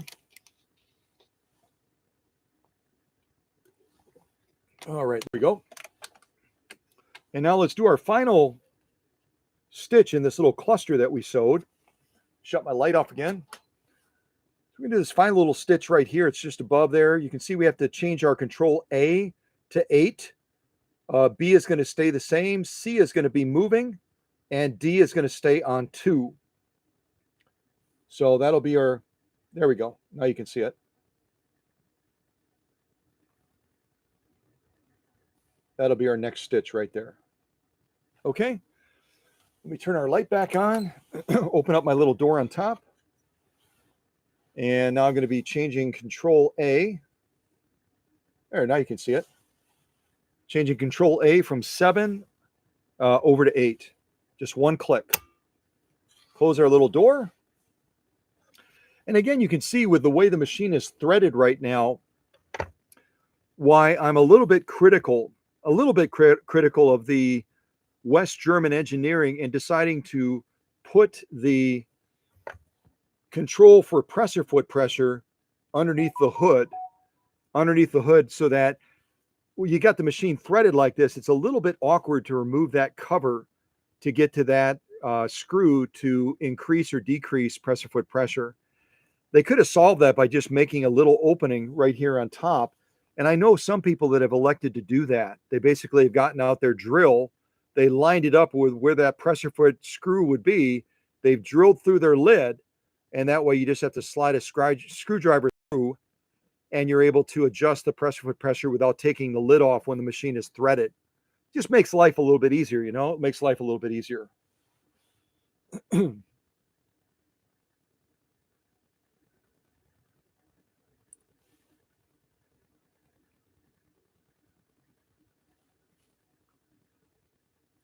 Sorry about that. I heard a notification and I thought, maybe somebody's texting or something. So, all right. So let me move on to this final stitch. Again, we started this journey on the other side of the card, and then we went all the way from this stitch. Let me shut off the light. We went all the way from this stitch all the way through this series of stitches, and finally we're over here now. So this will be the one that I do last. I might just randomly grab one of these other ones just for kicks and giggles and try stitching that as well before we wrap up the live stream. Because, I mean, look at the choices, all these choices. You've got this other side as well if you're looking to do dual needle, twin needle type sewing also. So, I mean, there's no limit. There's little or no limit to what this model 230 can do, just like its sister, the 332, are going to have exactly the same stitch capabilities using the same stitch card. But it's just fun to experiment a little bit, isn't it? A little bit of fun.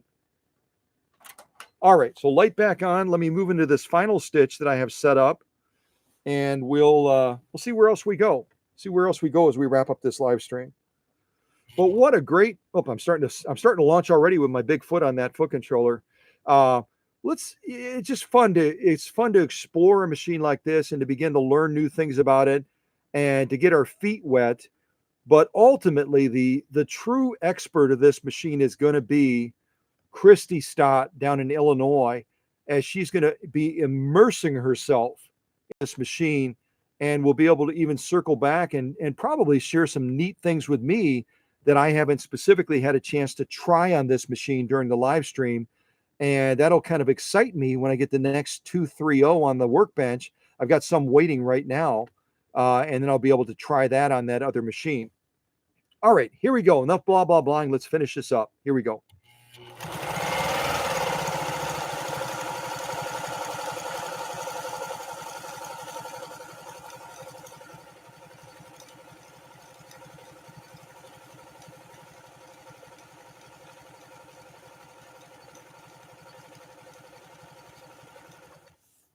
All right, I'm going to stop right there. Kind of pull this out so I can hold it up by the camera. Shut the light off. And again, I think these are fabulous stitches. I think they present really, really well. I think they're absolutely gorgeous. But if we were using, say, a 7511, a size 7511 embroidery needle, in lieu of a size 9014 denim needle, which is what we're using right now. We're using a size 9014 denim needle to do embroidery type work.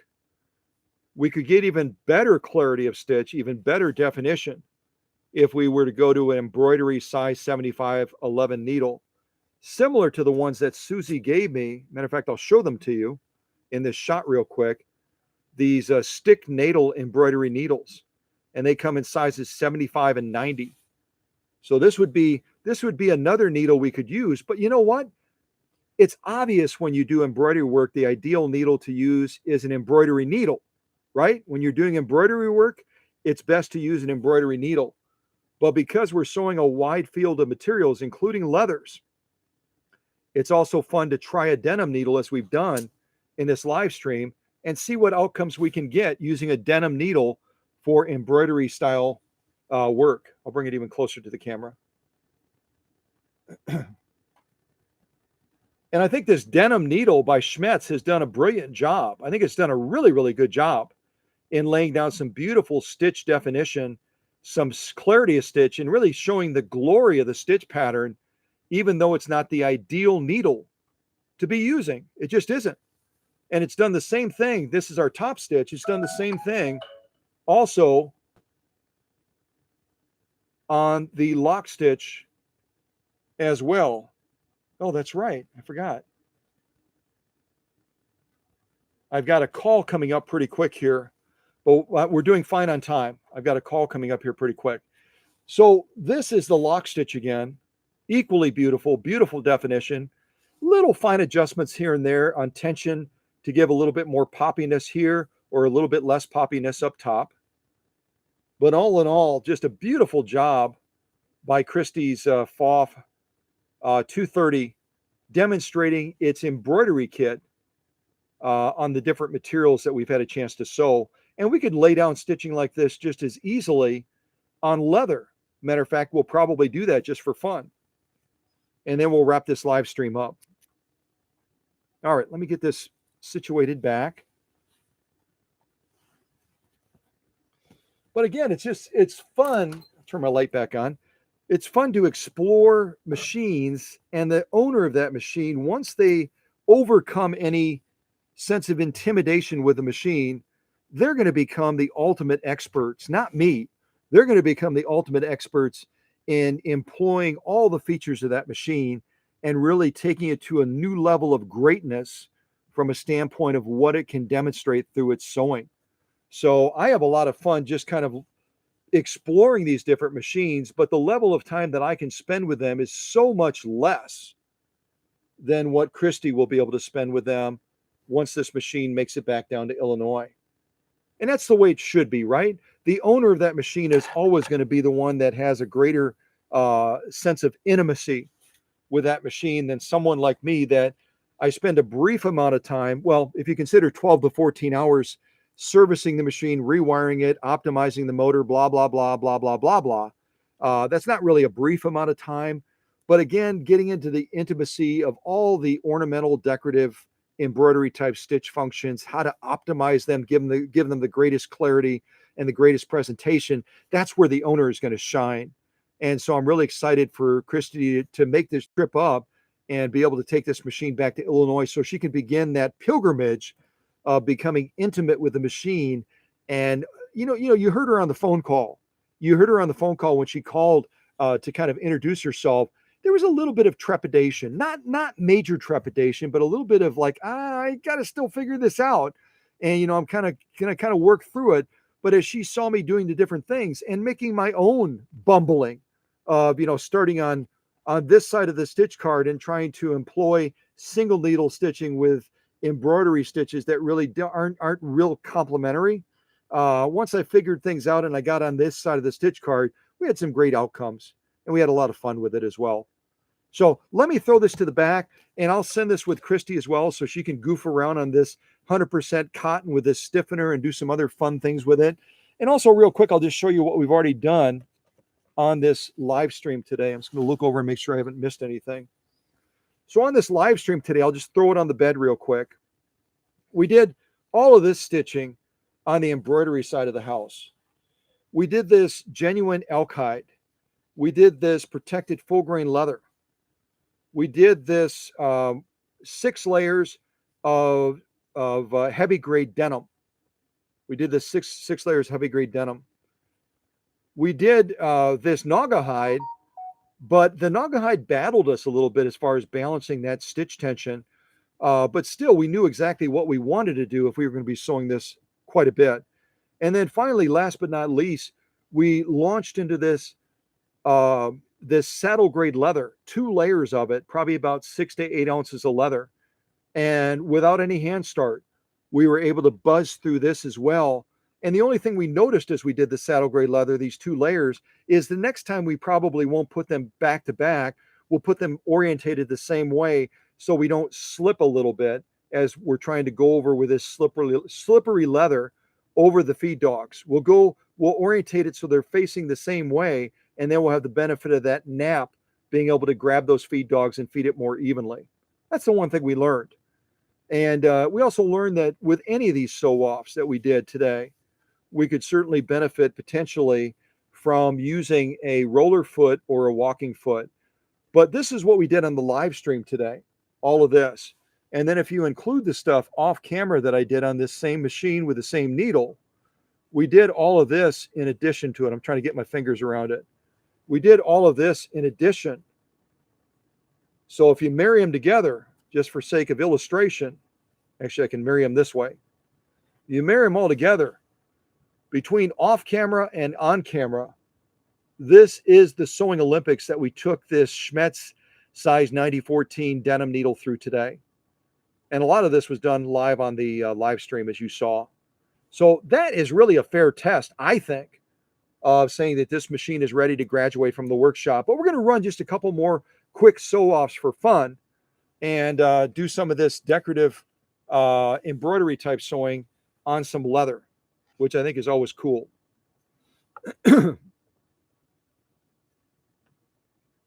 All right.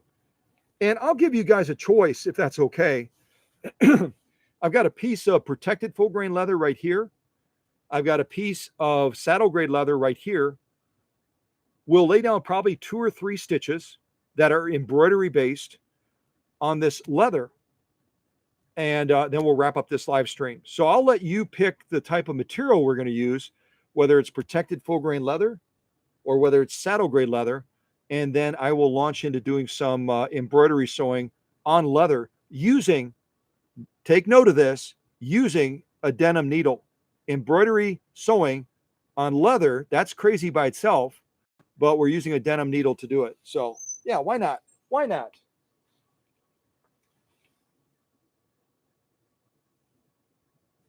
And I'm seeing a vote for saddle grade.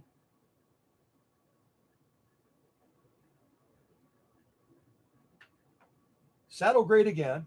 Saddle grade. We've gotten a number of votes for saddle grade, so we're going to go saddle grade. I'll move this protected full grain out of the way. We'll get this saddle grade underneath the presser foot. And the only thing I'm going to change is I might make the stitch just a hair longer, just a tiny little bit longer, because we're going to be going through this dense leather versus going through 100% cotton with a stiffener. This is going to be a different level. It's not going to be hard for the machine, but based on the needle we're using. And I didn't even mention the thread because you guys probably already guessed the thread I'm using. It is from Joann Fabrics, Joann's, as they call themselves now, dual duty, all-purpose XP thread. And again, the super cool thing about their threads, and I'll show you a variety of different threads that I got from them. The super cool thing about their threads is almost every weekend they do a sale on threads. I'll shut this light off real quick. Almost every weekend they do a sale on threads, whether you're looking for 125 yards with this dual duty all-purpose XP thread. You buy 3 of these, you get 2 free. Or you can go with 250 yards, same type of thread, just more thread, and you buy 3 of these, you get 2 free. Same thing. Or if you want to really step it up, you can go with this Gutermann thread. You can buy, I don't remember what their deal is on the Gutermann. I don't want to misquote, but you do get free stuff as well, even when you buy the Gutermann premium thread. Not to say Coates & Clark is bad thread, but I think most people would agree that Gutermann is going to be a little bit higher grade of thread. And this particular thread has 110 yards, and it's a polyester-based thread. So you can go with any one of these at Joann's, and you're going to get a deal that really will make your toes tap, particularly on the weekends. I think they run it Saturday and Sunday. They might include Friday now. I have no idea. But you can give them a call and just say, hey, I saw a live stream, blah, blah, blah, and what's your deal on thread this weekend? And they'll let you know. So just something to consider. I don't get any perks or benefits necessarily from pushing you towards Joann's, but I think they're good people. I think they offer great products. And I think it's something to consider. Something to consider anyway. All right, turn my light back on. Let's do a little bit of embroidery sewing using a denim needle on this saddle grade leather and see what we think. Just going to make a quick little adjustment on stitch length. Very, very subtle adjustment. Very subtle. Okay. And I'm just going to do these, if it's okay with all of you, I'm going to do these stitches in reverse. I could even try something totally different just for kicks and giggles. See what we think. Let me try this one over here just for fun. We'll try this one over here. It's kind of, I don't know, little sailboats or something going on. We'll see how this, oh, I shut the wrong one off. All right, I'll pull the right cord eventually. There we go. We can try this stitch here, and then we'll kind of go through some of these other stitches that we've already done. Again, I don't want to bounce around too much just because of our limited amount of time left, but this one will set Control A on 5. We'll actually be changing Control B for this one, or we'll set Control A on 8. I better speak clearly. We'll set Control A on 8 for this stitch to try it out, and then we'll set Control B on 5. C and D are going to be moving. That's why they've got the zeros there. You can kind of see that. And we'll just see what we think of this stitch. Again, I should have been smarter to try this on cotton instead of launching it as something like this on leather. But oh well, let's be courageous, right? Let's be courageous and give it a go. All right, light back on. I'm going up top here, opening up my little door. I'm going to change that to 8. Actually, I don't have to change it to 8. We're already on 8. That was easy. Yeah, this is already on 8 up here. So I'm not even going to mess with Control A. I didn't plan that, but it just worked out that way. But Control B, we do have to change that. We've been on 3 forever. Now we're going to try to change it to 5. And the cool thing about Control, if you didn't know this, the cool thing about Control B is you can turn it either way. You can turn it clockwise. You can turn it counterclockwise. It really doesn't matter. But I generally, as a habit, I turn things clockwise. It's just kind of my habit thing. So I just turn that clockwise, but you could just as easily have gone the other way with it. So this is Control. Let's see. This is, yeah, I think we got everything pretty much set now. And it looks like it's going to be manipulating Control C and D. So let's just jump into this and see what we think. And again, I'm doing this on leather with a denim needle. So give me some grace if we get a weird outcome, because you never know. I haven't tried this off camera yet. So, all right, here we go.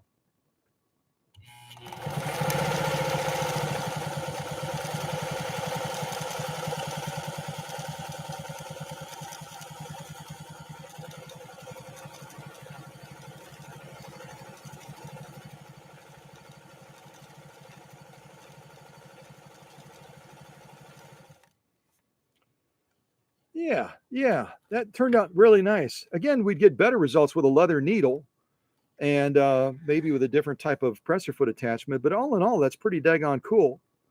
I actually think I made it a little bit too small with the stitch length. I probably should increase that stitch length just a wee bit and stitch the same pattern again and just see how we can change the look of it. I'll show you what we got this time, and then we can goof around and we'll change the stitch length up a little bit. Got a little hair right there or something. We'll change the stitch length up a little bit and see how we can change the appearance of that. Let me shut the light off.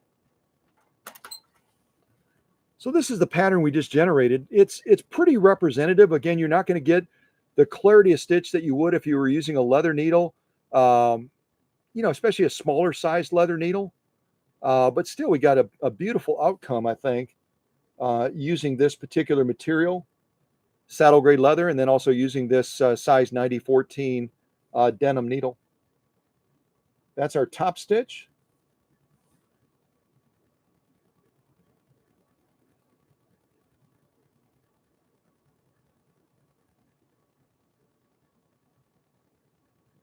Yeah, and that's our lock stitch on the back. There you can kind of see it popping through there on the nap.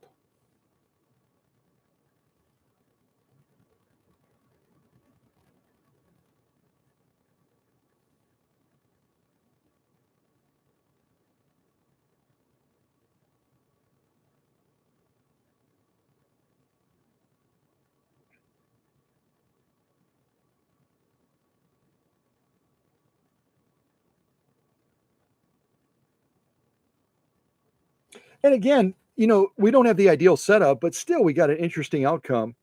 So we can try stitching this one more time.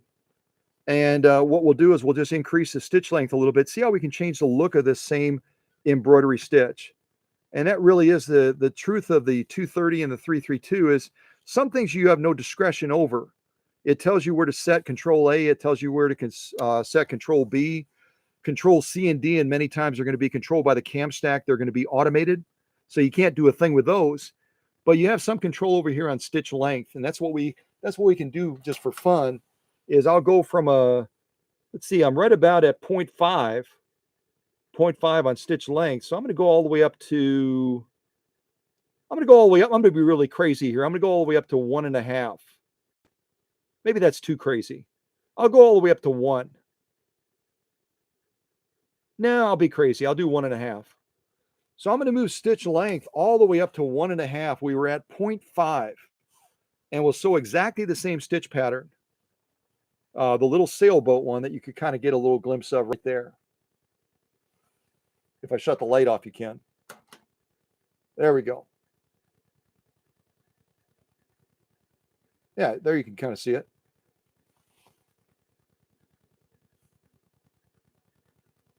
We'll do exactly the same pattern, but we'll change the stitch length and thereby changing the appearance of the stitch itself, the stitch pattern itself, I should say. All right, so take up arm all the way up. Let's do the same thing. We'll make her a little bit longer and see what we think. Here we go.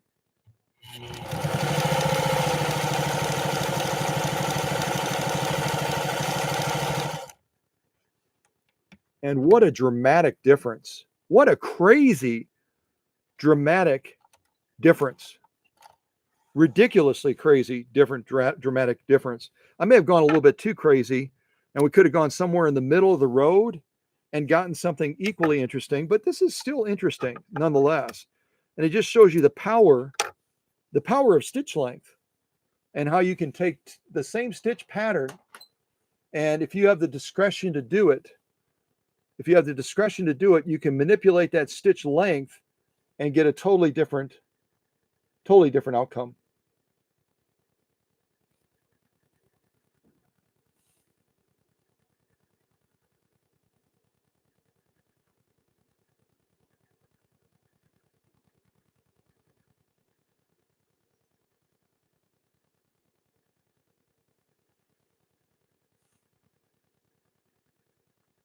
Same pattern, different stitch length.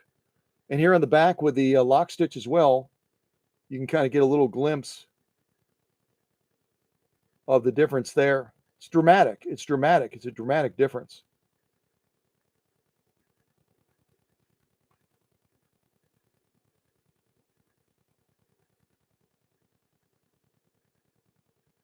So we could probably get t-shirts, couldn't we? We could get t-shirts that said something like, never underestimate the power of stitch length, or something like that. I don't know exactly what they would say, but it really opens up your eyes to the possibilities, doesn't it?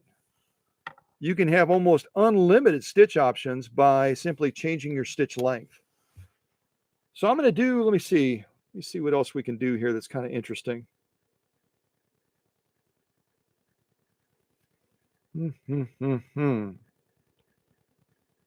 That one's really funky. Let me show that one to you. Let's see what this one is a possibility. This one I'm kind of curious about here. It's got like 2 little circles and then 2 little sailboats that kind of go with it. You can see that in the shot, hopefully. This will be our last stitch off. We'll do this just for fun on saddle grade leather using a denim needle. So we got to change Control A to 2. We got to change Control B to 5. Actually, we don't. It's already on 5. We'll leave Control B alone. And then C and D controls are going to be manipulated by the cam stack. And this will be our final sew off. We could do so many more, couldn't we? We could do so many more. But we're going to wrap up the live stream with this particular one. It's just kind of interesting. It's got little circles going on and little sailboats and stuff like that. It's just kind of cool. So we'll give that one a go. All right. So let me make the adjustment. Setting A is going to be 2. Setting B is going to be 5. It's already there. The other ones are going to be moving. So, all right. Yeah. All right. Light back on. 2. Got to turn it 2 clicks. All right. And also, I think because this pattern is going to be a little bit more snug as far as what it's trying to fit into those repeats, because I've got Control E on top. Remember, Control E up here is going to determine how often that pattern is repeated. So because I have this turned all the way on 4, it's going to repeat the pattern much more frequently than it would if I were down by 2 or 1. So because it's repeating it more frequently, I'm going to be a little bit less aggressive about the stitch length. More aggressive than we did that one right there, but a little bit less than I was before. So let's see, we'll go to like right around, we were at 0.5, we'll go to right around 0.75. Right around 0.75, I think. And again, you might pick something totally different, right? You might totally pick something different. So we're on 2 there. Control A is on 2. Control B is already on 5. Control C and D are going to be moving. So let's do this final stitch off, and we will wrap up this live stream right around 3 hours and 15 minutes. It does not seem that long to me, even though I'm doing all the talking. Our time together goes so doggone fast, doesn't it? It goes so fast. And again, because of the wonderful leadership team that I'm blessed with, the wonderful leaders that make all of you feel welcome, and they're just wonderful, gracious people, and they're so knowledgeable as well.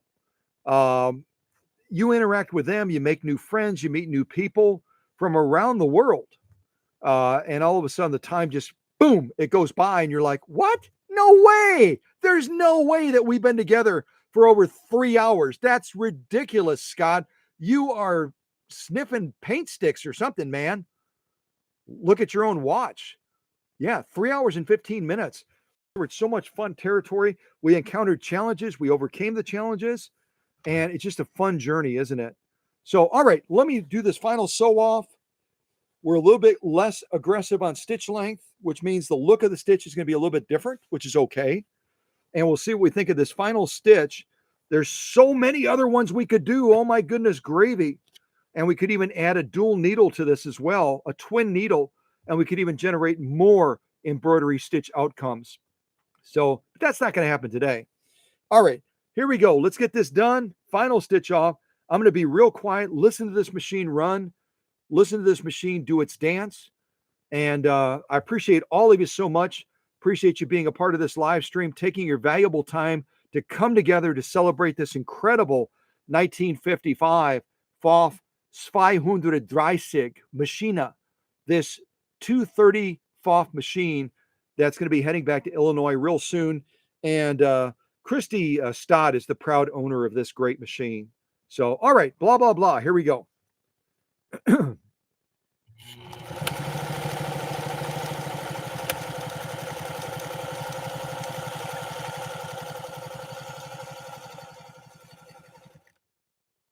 Yeah, it's interesting.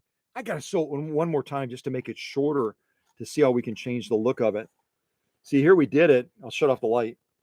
Here we did it, but it's not real. It's not real compact. I like to have things compact and really kind of bring that definition together.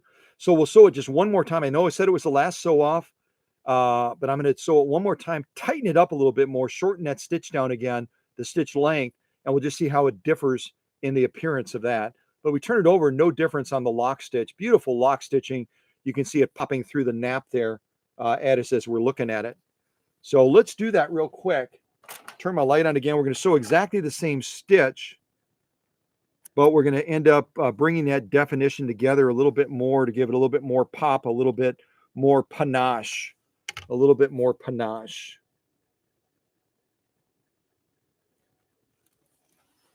All right, so I brought it down to about the original setting again, right around 0.5-ish. And again, we'd get a lot better clarity of this stitch as well if we were to employ a leather needle. You know, probably not a 9014, but maybe a little bit smaller leather needle to be able to get even greater clarity of stitch using this pattern. All right, here we go. Once again, same pattern, different stitch length setting. And this will be our final stitch. Yeah, it will be. Ha ha! Here we go.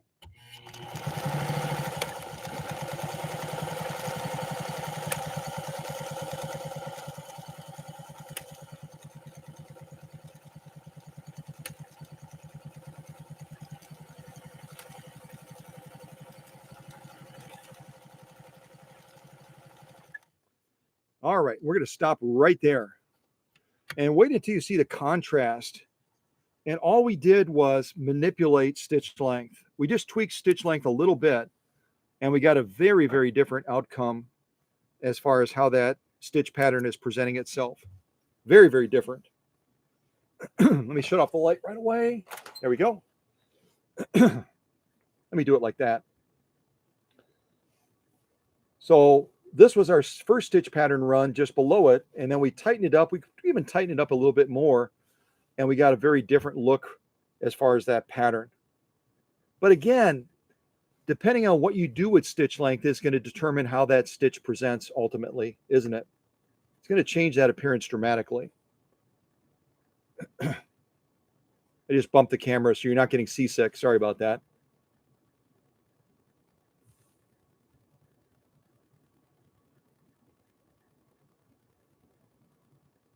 And again, we don't have the ideal setup. You do not sew saddle grade leather with a denim needle. Hello? We do. Yeah, we do. And also, you generally don't do embroidery sewing. Generally don't do embroidery sewing with a 90-14. You're going to go down to around a 75-11. 75-11 is a great embroidery size needle. We're not doing that. We're rebels. We're rebels. Turn it over, look at the lock stitch a little bit closer up. Beautiful lock stitching as well. And again, we can improve it by using a different type of needle for sure. But a lot of fun exploring Christy's machine today, getting to know it a little bit and having the opportunity to kind of show you what it can do with its little dance. And between on camera and off, we just got done doing the saddle grade leather, doing embroidery sewing, again, using a denim needle. We also did the embroidery sewing on 100% cotton, going through some of the other patterns that this machine can offer. Shut off that light for good now and just leave it like that. We had a chance to do all that as well, which is kind of fun. I'll even shut this light off. Yeah, that might be too much. All right. And we had a chance to do some of this off camera as well. More embroidery sewing, mess around with this nasty Naugahyde stuff. We did that a couple of times on camera and off. We sewed this genuine elk hide as well during the live stream. Saddle grade leather. More Naugahyde. We just can't get rid of that stuff. Protected full grain leather. More protected full grain leather. More protected full grain leather on and off camera. Denim, 2 layers of that, using some embroidery stitching on that as well, and some utility stitching. More denim, combination of using the other side of the stitch card and then also doing some utility stitching with it as well. Saddle grade leather, straight stitch zigzag, 2 layers of saddle grade leather, 6 layers of denim with a straight and a zigzag. And we were able to accomplish that one after we made some adjustments to the bobbin case during the live stream. So you'll want to check that out. Prior to making those adjustments, we were having some challenges, particularly with this Naugahyde on the top stitch. The top stitch was being underserved. We made some adjustments. We jumped into some other sew-offs, and it was just absolutely as it should be. So when all is said and done, on camera, off camera, a lot of this being done on the live stream today, we did all of this sewing with Christy's model 230. Just turn that light on again. Did all of this sewing with Christy's model 230 on camera, off camera today. So I am declaring with all of you, hopefully in agreement, that we can say decidedly that this model 230 has earned the right to graduate from the workshop. It's earned the right. And so I'm going to provide all these sew-offs to Christy as well when she makes it up here to pick this machine up. Not sure if it'll be this week, depending on what's happening on Friday. But if it is, that'd be great. Otherwise, we'll look at next week. But what a privilege, what a pleasure whenever I have the opportunity to show the transformative magic of the workshop and what impact it has on great machines like this model 230. Yeah, like this model 230. And really a privilege and really an honor to be able to be a part of this process. So there we go. There she is. See if that's better off. Yeah, it's probably better off. So I'll leave the LED lights off for right now. I'll take a quick look at the live chat. But again, I don't worry about the live chat because I know the leadership team, the moderating team is there and they're taking care of everybody and they're kind of keeping an eye on the store. And but again, thank you to Christy Stott for the privilege and honor of having this great machine in the workshop, being able to address all the issues, the needs that it had. I've been so busy doing other things, both on the workshop side and then also on the personal side, that I have not even had a chance to post the progress pictures of this great machine and the transformative steps that I took her through. But I will do that hopefully today or tomorrow. And then anyone that does Facebook will have a chance to look at those progress shots and go, oh, wow, yeah, okay. And then they can watch this live stream as a video and they can see the workshop magic results evidenced in how the machine performed. So thanks again to everybody. God bless you. And I will just kind of let this run for a little bit. I might put my little phone up there with the countdown to be dramatic, and then I'll end this live stream. So take care, everybody. God bless.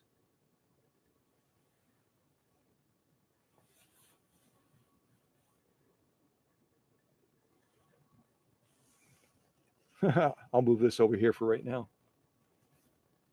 Jiminy crickets, that's a lot of sewing. You could not get away with doing that on a regular needle. It's got to be, in my opinion, it's got to be a PFAFF needle that can do all of that sewing and still do an amazing, amazing job on everything. Amazing job. Wow. Wow. Okay, I'm done. Push that back. I'll probably put my camera there in a little bit.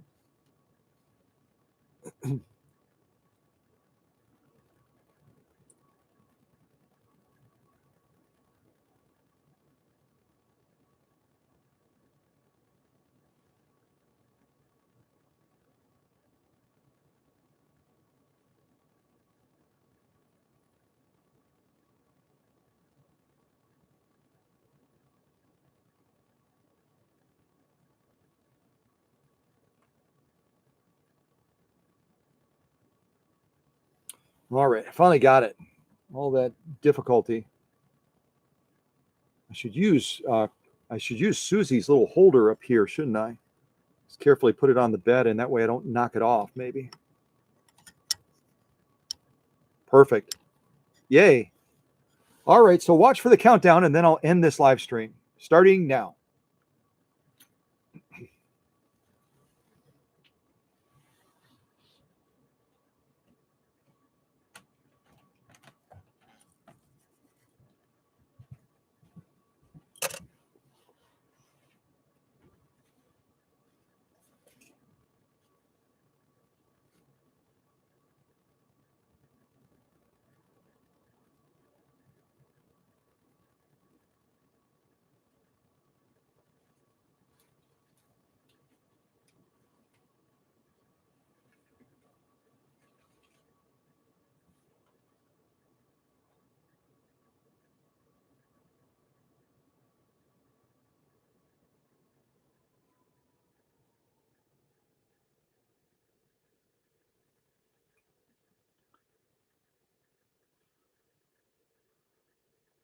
Three, two, one.